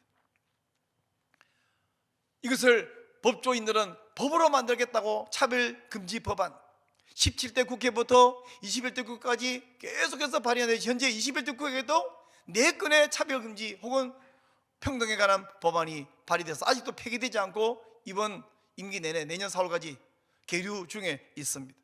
차별금지법 외에도 유사한 차별과 이름이 다르지만 내용이 비슷한 법과 악법들을 세보니까 무려 28건이나 제가 조사해 봤습니다. 차별금지법 외에도 국가인권위원회가 추진하고 있는 학식인권조례 만들어져 있죠. 시민인권조례, 도민인권조례 만들어져 있죠. 그리고 오늘날 또 하나 현안 문제로 심각한 것은 뭐냐면 NAP, 국가인권정책 기본계획입니다.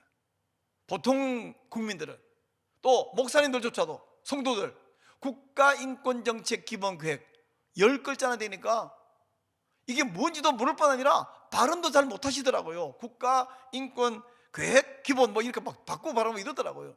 국가인권정책 기본계획 NAP, 내셔널 액션 플랜, 이 속에는 앞으로 향후 5년 동안 우리나라가 이런 정책 이렇게 만들 것이다 하는 기본 계획이 다 들어가 있는데 그 안에 보면 차별금지법, 평등법, 건강가정기본법 개정안, 다양한 가정의 형태, 성적 지향과 성별 정체성으로 차별받지 않을 권리, 이미 학생인권조도 들어가 있는 그런 악한 내용들 전부 그 속에 다 들어가 있는 거예요. 그대로 초안 F용지 185종이나 되는데 그게 그대로 통과되어 버리고 공포되어 버린다고 한다면 앞으로 5년 동안 우리나라는 이미 차별금지법 통과된 것과 같은 결과를 만들어내고 있습니다. 그래서 이거 안 된다, 이거 폐기하라, 전면 개정하라, 그렇게 이 엄동설에 나가서 외치기도 하고 담당자 만나서 설명하고 호소하기도 하고 있지 않습니까? 성경을 온통 이런 성경이 명백하게 동성애는 죄다, 망하는 것이다 말하고 있음에도 불구하고 이거 성경을 왜곡되게 비틀어서 해석해서 괜찮은 거다, 인격이다, 동성애자도 축복받을 권리가 있다. 얼마 전에 이틀 전인가요, 교황이 동성애자 옳은 것은 아니지만 그들이 축복받을 권리 있으니 축복은 한다, 이런 괴상한 말을 선포했지 않습니까? 교황은 그 자리에, 교황 자리에 서서 선포하는 것은 성경과 동등한 권리를 가진다면서요. 그렇게 주장하는 천주교 교황이 동성애자를 축복하셨다. 우리나라에서 몇 년 전부터 동성애 키워주기 참여하는 사람들을 축복하는데 그거 하지 말라 감리교에서 말했는데 계속해서 그것을 하던 한 목사가 징계를 받았는데 단순한 면직 정도가 아니라 출교 징계를 받았습니다. 감리교 경기연회가 이분에 대해서 출교 명령을 내렸으니 이분은 목사도 아닐 뿐 아니라 이제 기독교 교회 교인도 아닙니다. 이동환 씨, 저는 아주 다행이라고 생각합니다. 감리교 신학교 학생들도 이것을 환영한다라고 발표하고 있습니다. 이 모든 사람들은 성경 해석을 지금 제가 설명했던 성경에서 창조 때부터 하나님은 남자 여자 다르게 말했고 만드셨고 남자와 여자 한 명씩만 결혼하라고 말했던 이 규칙, 레위기 18장과 20장에서 명백하게 동성애는 하나님 앞에 토해봐, 아주 가증스러운 죄다, 토하여 내치리라. 고린도전서 6장 9절에서 하나님 나라 상속받을 수 없다. 이 모든 것에 대해서 여호사밧도 추앙했고 크리소스톰도 비판하고 베르나르디노도 이 문제를 지적하고 비판했고 했던 이분에서 오늘날 일부 목사라는 사람들이 혹은 신학교 교수라는 사람들이 이거 성경 잘못 해석한 거라고 주장하는 사람이 있습니다. 이런 주장은 언제나 있을 수 있습니다. 이미 로마서에서 말했지, 자기들만 행할 뿐 아니라 그런 일을 행하는 자를 옳다 하느니라. 옳다는 사람이 21세기에 불쑥 등장한 것이 아닙니다. 1세기에 이미 그것을 옳다는 사람이 있었어요. 그런 사람이 있는 거 보니까 이것을 옳다는 사람도 있고 잘못된 사람도 있으니까 누구만지 그저 뭐 취향도 받으면 되겠네, 그렇습니까? 아니요. 성경이 명백하게 말하고 있고 전통적으로 말하고 있는 것에 대해서 왜곡되게 말하고 있는 것, 그걸 보고 우리는 이단이라고 말합니다. 그리고 이단은 끊임없이 발생했다가 사라지고 발생했다가 사라졌고 옷만 바꿔 입고 가면만 바꿔 쓰고 계속 등장하는 것이 이단입니다. 다른 교리에서도 이단이 등장하지만 동성애 잘못된 해석, 이런 이단도 계속 등장합니다. 이동환 씨는 그냥 이단이 아니에요. 출교해서 이제 신자가 아닌 사람입니다. 이렇게 법적으로 징계를 받은 사람들만이 문제가 아니라 이런 이상한 주장을 하면서 나 그거 인권이고 사랑이고 그저 관용인 줄 알았는데 너무 동성애 죄 하지 말고 우리 교인 중에서도 그런 사람이 있을 수 있는데 그 상처받으면 안 되잖아. 그냥 그거 좀 부드럽게 말해야지. 하나님의 원수입니다. 교회를 허무는 짓입니다. 가정을 허무는 짓입니다. 나라를 망치는 짓입니다. 그러면 아무것도 남지 않습니다. 이 땅을 지옥으로 만들겠다는 것입니다. 이제 동성애에 관한 성경적인 관점은 명백합니다. 하나님이 진노하십니다. 하나님이 싫어하십니다. 하나님이 징벌하십니다. 그리고 천국에 가지 못합니다. 지옥에 떨어질 죄입니다. 제가 기도하고 마치겠습니다. 은혜와 자비 하나님, 하나님의 명백한 명령에 대해서 왜곡되게 해석하고 거짓 주장을 하는 사람은 구약시대에도 있었고 1세기 사도 바울 활동하는 시대도 있었고 오늘날 21세기는 더 많습니다. 허나 주여 깨어있는 주의 종들이 있어서 이것을 대해서 명백히 말하게 해주셔서 감사합니다. 이제 우리 모든 성도, 모든 설교자들이 이 사실에서 명백하게 깨닫고 성경적으로 바른 가치를 정립하고 동성애 잘못된 것을 알 뿐 아니라 함께 막아내고 반대하고 잘못된 사람들을 깨우치고 그리고 이 악법을 또한 제정되지 않도록 막고, 그래서 대한민국이 살고 한국교회가 거룩성을 회복하고 이 거룩성을 위하여 한국교회가 갑절로 부흥하며 이 거룩성을 온 세계에 전파할 수 있는 한국교회로 사용하여 주시옵소서. 하도 집요하게 악한 자들이 끝도 없이 여러 가지 다양한 방법과 다양한 이름으로 악법을 만들어내고 있기에 우리가 때로는 지치는 마음이 생기지만 성령님의 능력과 은혜로 지치지 않도록 붙들어 주시기를 믿고 간절히 소원하며 기도하옵나이다. 그리고 이를 통하여 하나님은 영광 받아 주시옵소서. 예수님 이름으로 기도하옵나이다. 아멘.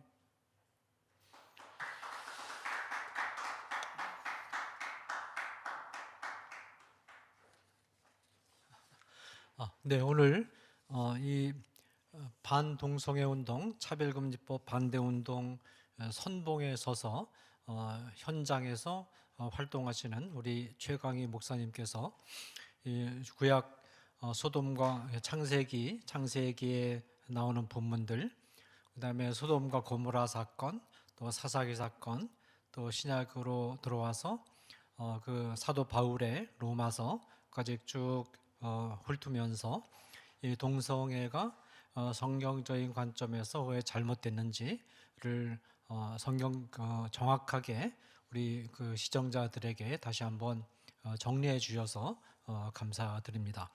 특별히 이 반동성애 운동을 전개할 때 우리 최강희 목사님처럼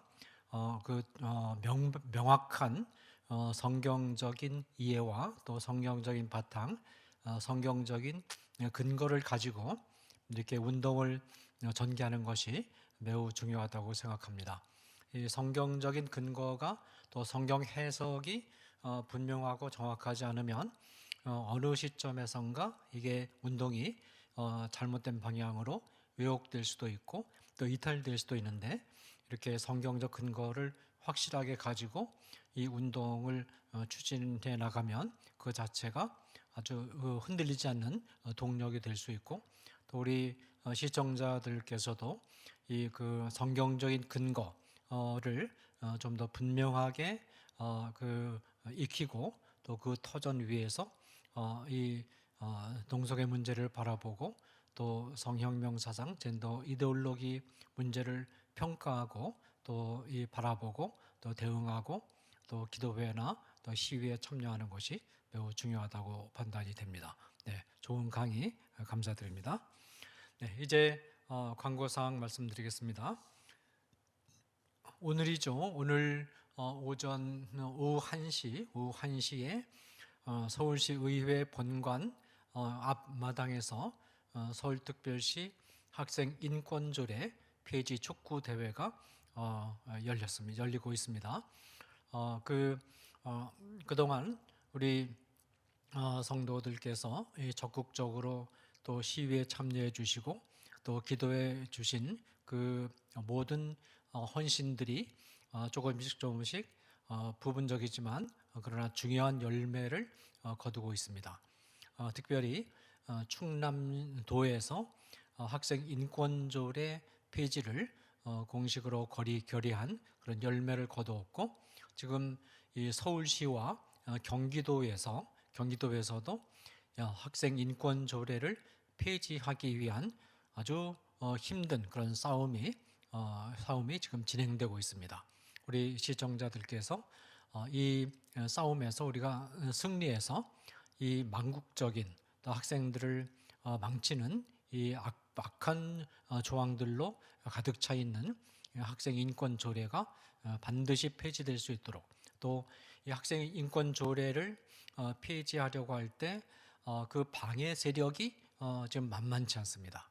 이 모든 방해 세력이 만만치 않은데, 이 방해 세력에 굴하지 않고 꾸준히 학생 인권 조례를 폐지하는 그런 운동을 계속 추진할 수 있도록, 왜냐하면 이 학생 인권 조례가 자라나는 청소년들, 자라나는 다음 세대의 인식과 의식을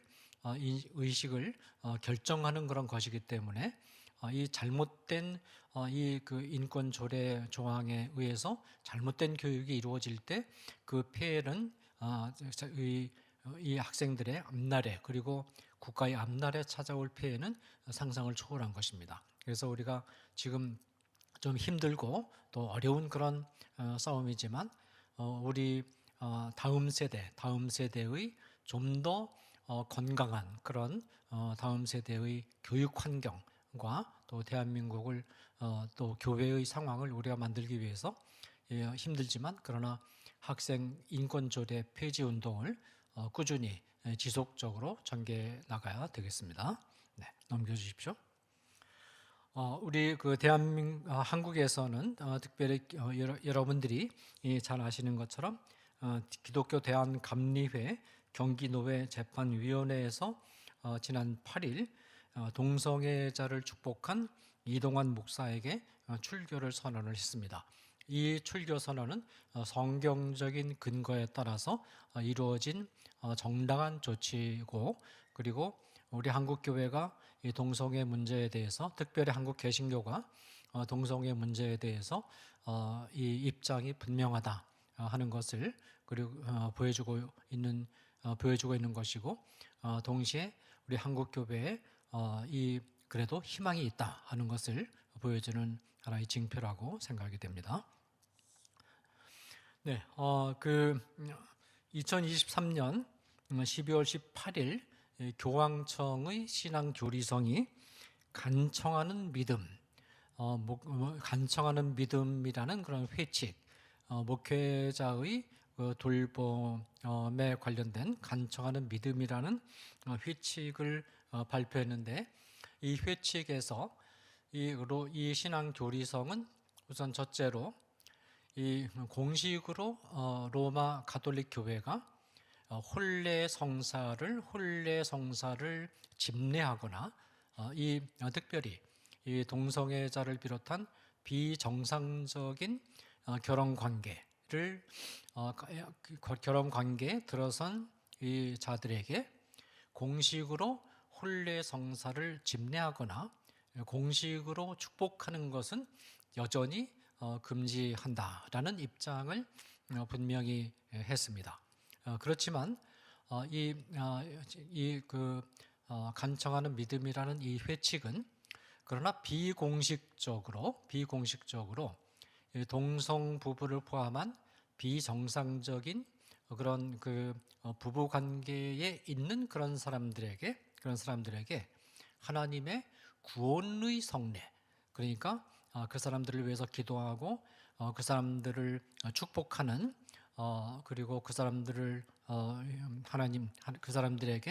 하나님의 돌보심을 간구하는 그런 기도와 축복은 그 사람들에게도 이 사제가 행하는 것을 허용하고, 이 동성애자들과 동성 부부에 대해서 어떤 제한 조건도 달지 말고, 그러니까 이들에 대해서 동성애를 떠나라, 동성 부부 관계를 해체하라, 그런 요구를 일체하지 말고, 또 이런 동성애와 동성혼에 대한 교리적인 어떤 비판, 그다음에 교회 정치적인 치리적인 그런 판단을 하지 마라. 이런 판단을 하는 것은 자기중심적이고 그리고 그 권위적인 엘리트주의에 해당되는 거니까 이런 비판을 일치하지 말고 어떤 제한 조건도 걸지 말고 이 동성애자들에 대해서 이 구원하는 은혜의 축복을 내리고 그리고 이 동성애자들과 동성부부를 조건 없이 교회가 받아들여서 회원으로 받아들일 것을 요청하는 그런 회칙을 발표를 해서 지금 심각한 문제가 되고 있습니다. 자, 그런데 이 회칙은 상당히 여러 가지 문제가 제기되고 있는데 우선 첫째로 이 회칙 안에 이 동성애와 동성혼에 대한 동성혼이 성경이 분명히 그 동성애와 동성혼이 그 죄임을 그 성경이 분명히 얘기를 하고 있음에도 불구하고 이 회칙, 이 간청하는 믿음이라는 이 교황청의 신앙교리성의 회칙에는 이 동성애가 죄라는 언명이 지금 전혀 없고 동성혼이 잘못된 창조 질서를 어기는 그런 죄라는 명시적인 그런 지적이 없습니다. 물론 이 교회가 공식으로 이 동성 부부에 대해서 혼례 성사를 집례하고 또 공식으로 축복을 해서는 안 된다는 예전적인 정책은 밝히고 있지만 그러나 예전적인 정책을 밝히는 것과 동성애와 동성혼이 죄임을 분명히 지적하고 선언하는 것은 다른 문제입니다. 그런데 유감스럽게도 그런 동성애가 죄라는 지적이 일체 이 회칙 전문에 빠져 있고 다만 이 간접적으로 다른 모든 죄들과 같이 묶어가지고 간접적으로 명백한 실수라든지 불완전성이라든지 또 연약함이라든지 비정상적이라든지 이런 표현을 통해서 간접적으로 어떤 문제가 있을 수 있음을 암시하는 정도로 굉장히 입장이 약화가 되어 있고 그런데 이제 이 실수라든지 불완전성이라든지 또 연약함이라든지 이런 용어들은 인간의 그 존재의 불완전성을 존재 불완전성을 얘기하는 표현으로는 적당하지만 이런 표현들은 영적이고 도덕적인 동성애와 동성혼이 영적이고 도덕적인 일탈 행위라는 것 그리고 영적이고 도덕적인 죄라는 것을 지적하기에는 적합하지 않은 용어들입니다. 그래서 이 회칙이 상당히 애매모호한 동성애와 동성혼이 죄라는 명시적인 지적을 피해가면서 이렇게 합리화하는 이런 아주 애매모호한 그런 입장을 보여주고 있고 두 번째는 이 로마의 교황청은 이 세계적으로 일어나는 정치적인 사안들에 대해서 굉장히 발빠르게 입장을 항상 표명을 해왔습니다. 그래서 이 바티칸은 상당히 정치적인 그런 집단인데 그런데 이 정치적으로 굉장히 영향을 끼치는 현안들에 대해서 굉장히 발빠르게 대응을 해왔음에도 불구하고 지금 서구 사회와 세계 사회에서 정치적으로 굉장히 민감하고 또 서구 사회 전체의 성윤리를 문란하게 만들고 또 가족을 해체시키고 그리고 교회를 붕괴 또는 분열시키는 이런 엄청난 사회 변동을 지금 만들어내고 있는 이 차별금지법이라든지 동성 결혼법 이것이 굉장히 중요한 지금 서구 사회에서 가장 큰 정치적인 의미를 가진 법적인 문제인 동시에 정치적인 사안인데 이 정치적인 문제에 대해서 굉장히 발빠르게 대응을 해온 로마 교황청이 이런 이 서구 사회 전체를 전체를 지금 뒤흔들고 있는 이 정치적인 사안인 이 차별금지법이라든지 동성결혼법에 대해서 아무런 이런 방구도 지금 언명을 하지 않고 있는 것은 너무 이상하다라고 판단이 되는 것입니다. 이 회칙에는 차별금지법에 관한 문제, 그 다음에 동성결혼법에 관한 이 중요한 사안에 대해서 전혀 언명이 없습니다. 이것은 의도적으로 로마 교황청이 이 사안을 피해가고 있다 하는 것을 분명히 보여주는 것입니다.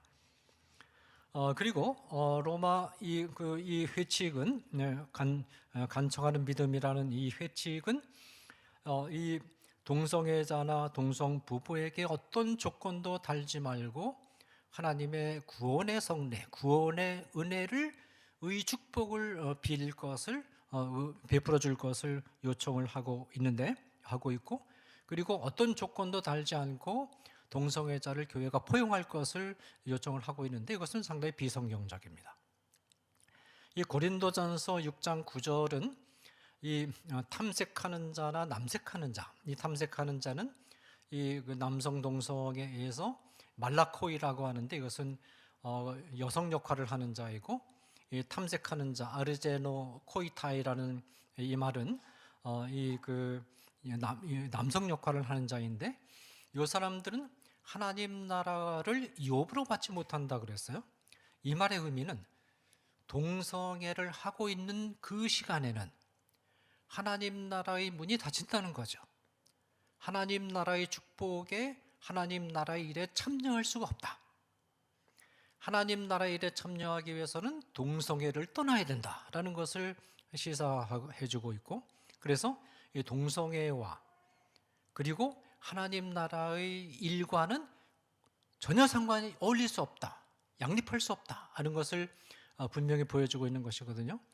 여기에 근거해서 이 사도 바울은 동성애자를 포함한 성적인 일탈을 행하는 자들을 교회에서 출교시킬 것을 명령을 하고 있습니다.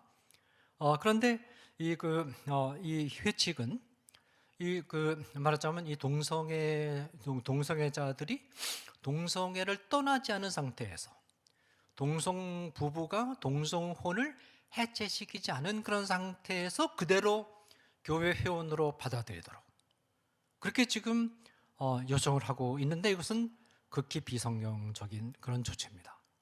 그리고 이 고린도전서 6장 9절은 이 사제가 이 동성애자나 동성부부에 대해서 축복을 한다는 것은 결국 하나님 나라의 축복을 그들에게 주는 것인데, 성경은 동성애자가 동성애를 떠나지 않는 한 하나님 나라의 축복이 그들에게 임할 수 없음을 분명히 하고 있습니다.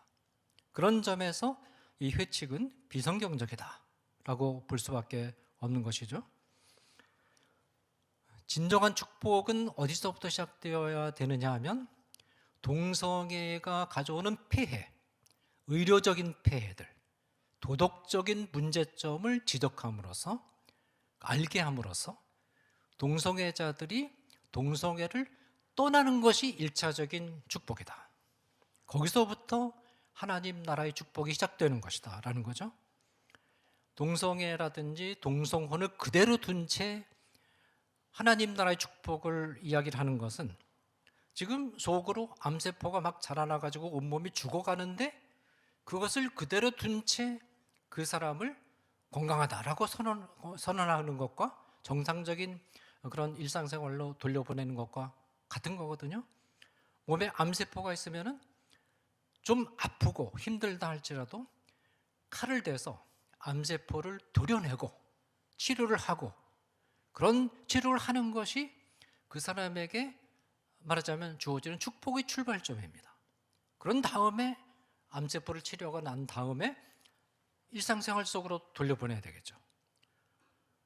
그런 의미에서 말하자면 이 동성애자에 대한 축복은 동성애라는 그런 동성혼이라는 암세포, 이것을 깨끗하게 칼로 도려내는 데서부터 이 축복이 시작이 된다라는 것입니다. 그러니까 이 회칙은 지금 동성애와 동성혼이라는 암세포를 그대로 둔 채 덮고 그 상태에서 말해서 일상의 축복으로 돌아가 일상의 축복을 내리는 거거든요. 이것은 말하자면 진정한 축복이 될 수 없고 오히려 굉장히 잔인한 것입니다. 왜냐하면 정말 암세포가 몸에 퍼져 있으면 그 사람을 치료를 해줘야 그 사람을 진정으로 위한 길이 아니겠습니까? 그걸 덮자는 겁니다. 그걸 덮고 그런 상태에서 그대로 두고 그냥 끌고 가겠다는 거예요. 이 암세포로 나오지 말, 암세포가 지금 있는데 그걸 제거하지 말고 그거는 정상세포와 똑같은 거니까 그대로 두고 살아가라. 그런 뜻이거든요. 이것은 이 사랑과 포용으로 위장을 하고 있지만 그러나 속으로는 내면을 들여다보면 이 병적인 상태, 저주의 상태 속에서 빠져나오지 못하도록 차단시켜버리고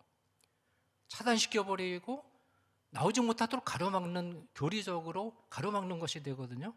그러니까 이것은 사랑과 관용과 포용이라는 이름은 걸고 있지만 사실은 굉장히 잔인한 그 악한 상태로부터 빠져나오는 것을 차단시켜버리는 아주 잔인한 사랑의 그런 가면을 쓰고 있지만 그러나 속은 굉장히 잔인한 그런 마음이 회치게 이렇게 표현되고 있는 것이다. 그렇게 우리가 평가할 수 있습니다. 네, 이제 넘겨주십시오.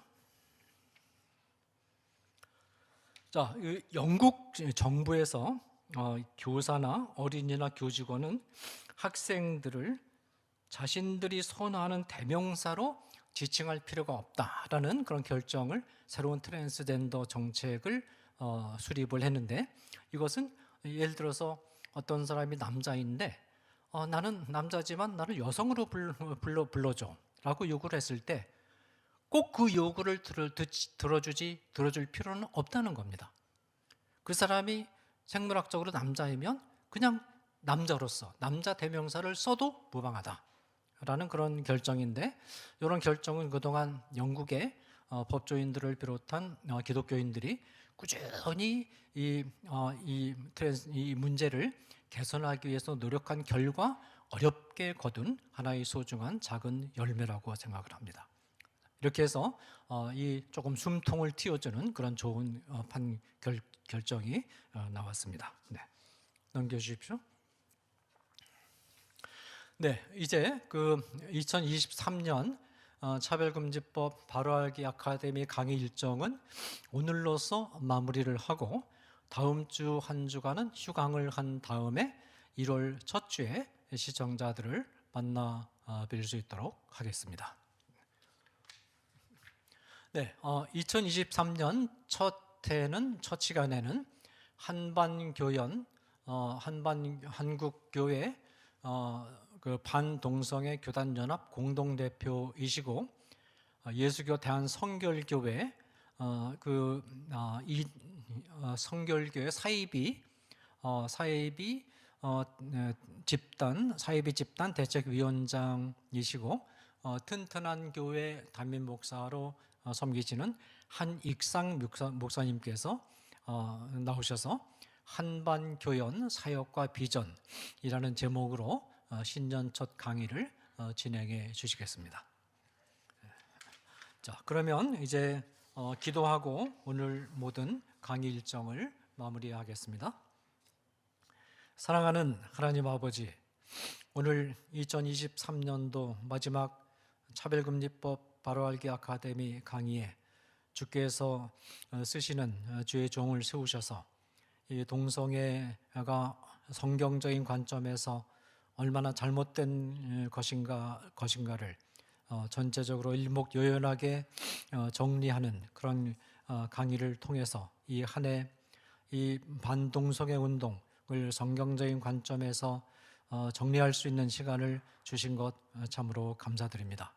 우리 모두가 성경적인 확고한 동성애와 동성혼 문제에 대해서 성경이 가르치는 확고한 입장을 분명히 가지고 이 어려운 운동을 그러나 꾸준히 진행시켜 나갈 수 있도록 주께서 도와주시기를 간절히 바라곤 합니다. 2023년 한 해 동안 우리 하나님께서 우리 차별금지법 바로알기 아카데미를 도구로 사용하셔서 이 시대에 필요한 사명을 감당하게 하신 것 감사드립니다. 하나님께서 우리가 꼭 다루어야 될 주제들을 생각나고 또 선정하게 하시고 또 그 주제를 다룰 수 있는 준비된 주의 사역자들을 세우셔서 이 헌신적이고 또 선지자적인 그런 외침과 강의를 1년 내내 진행할 수 있도록 선포할 수 있도록 도우신 것을 감사드립니다.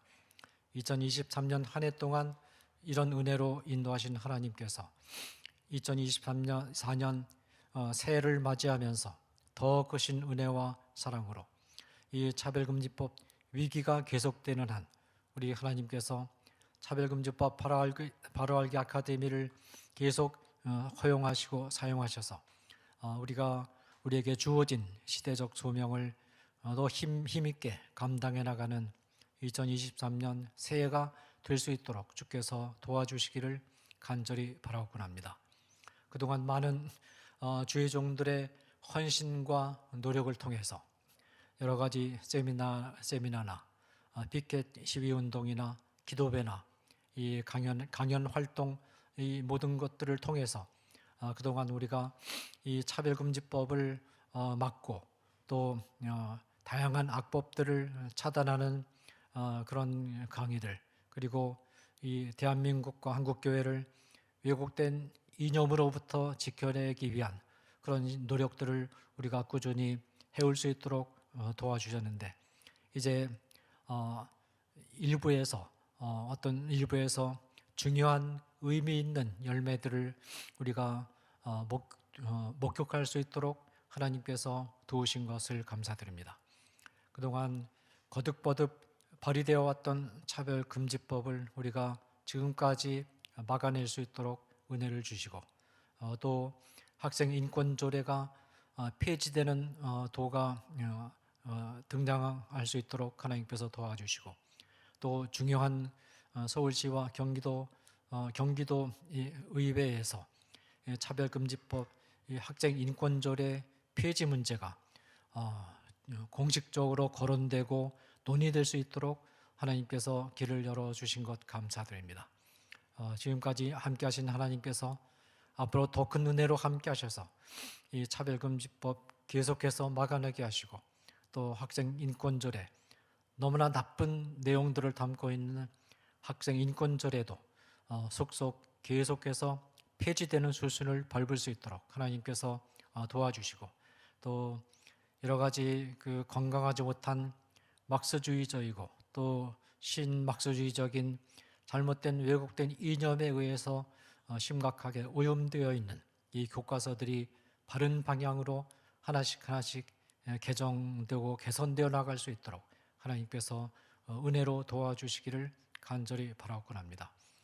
그래서 우리가 이 대한민국에서 이 차별금지법, 이 잘못된 왜곡된 이념들을 막아내는 일에 이를 성공적으로 잘 수행하고 이런 경험을 또 세계 사회와 세계 교회와 같이 공유할 수 있는 선교적 차원에서 공유할 수 있는 자리까지 저희가 나아갈 수 있도록 주께서 도와주시기를 원합니다. 이 차별금지법 바로알기 아카데미 전체를 총괄 지휘하시는 조영일 대표님을 은혜 가운데 붙드시고 또 힘과 지혜를 주셔서 새해에도 잘 지휘하실 수 있도록 도와주시고 또 실무적으로 뒷받침한 간사들도 우리 하나님께서 위로하시고 또 붙들어 주시기를 원합니다. 모든 일정을 주께 이제 마치며 우리 주 예수 그리스도의 이름으로 간절히 기도하옵나이다. 아멘. 네, 이것으로 2023년 마지막 차별금지법 바로알기 아카데미 강의 일정을 모두 마무리하겠습니다. 한 해 동안 시청해 주시고 또 성원해 주시고 후원해 주신 우리 모든 시청자분들께 깊은 감사를 드립니다. 감사합니다.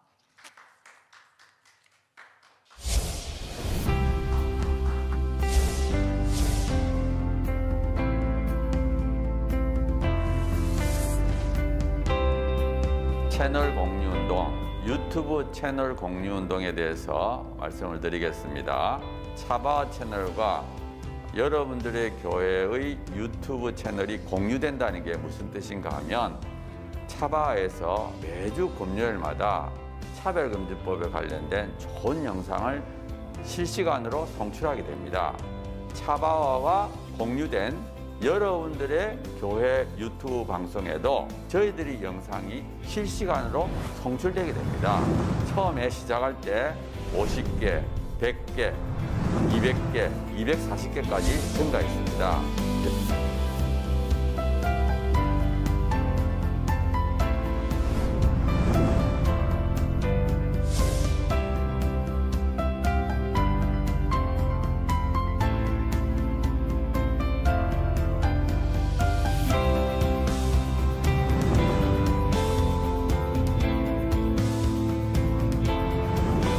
지금 한국교회의 수가 6만여 개 되고 유튜브 채널을 10,000개라고 보면 그 10,000개 중에 한 10%, 1,000개가 되면 이 1,000개 채널이 나머지 10,000개에 영향을 10,000개 채널이 10,000개 교회가 나머지 6만 교회에 영향을 미칠 수 있다. 저는 그렇게 생각합니다.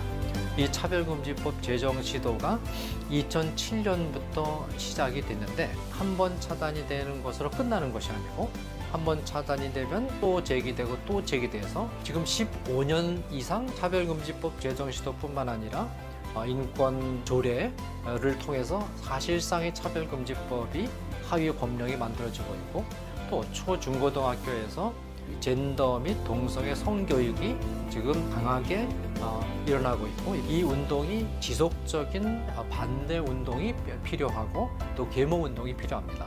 여러분 섬기시는 교회 담임 목사님 은혜로운 설교를 들으셨다면 적어도 주 1회는 지금 전 세계에 가장 위협이 되고 있는 동성애 성혁명 주장들 그리고 우리 미래 세대를 음란으로 미혹시키고 거짓으로 미혹시키고 있는 이 성혁명 사상들 차별금지법 이 문제가 우리나라에서 반드시 막아내고 복음적 성인례를 반드시 지켜내는 이런 사역에 우리가 실패해서는 안 되겠습니다. 차바 강의 중에서는요, 쉬운 강의도 있고요, 또 어려운 강의도 있습니다.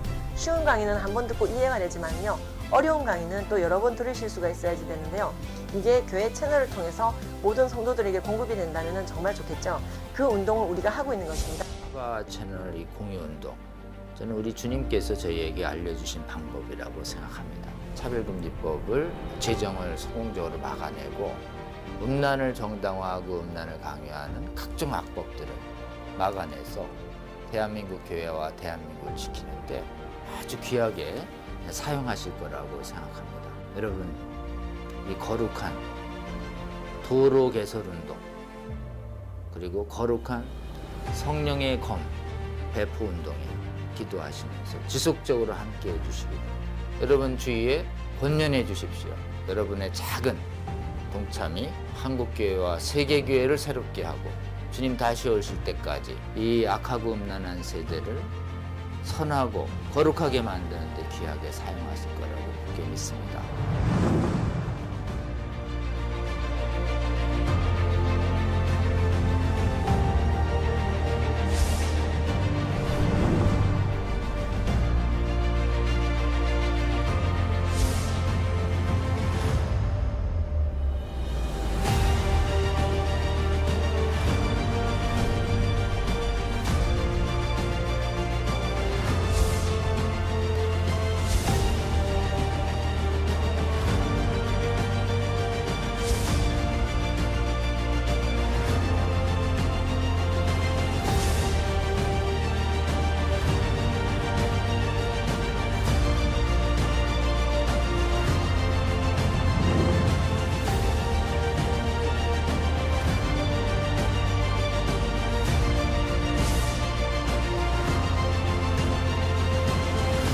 차바 채널 공유 채널 공유 운동에 차바 채널 공유 운동에 꼭 꼭 꼭 부탁합니다. 파이팅! 파이팅! 화이팅!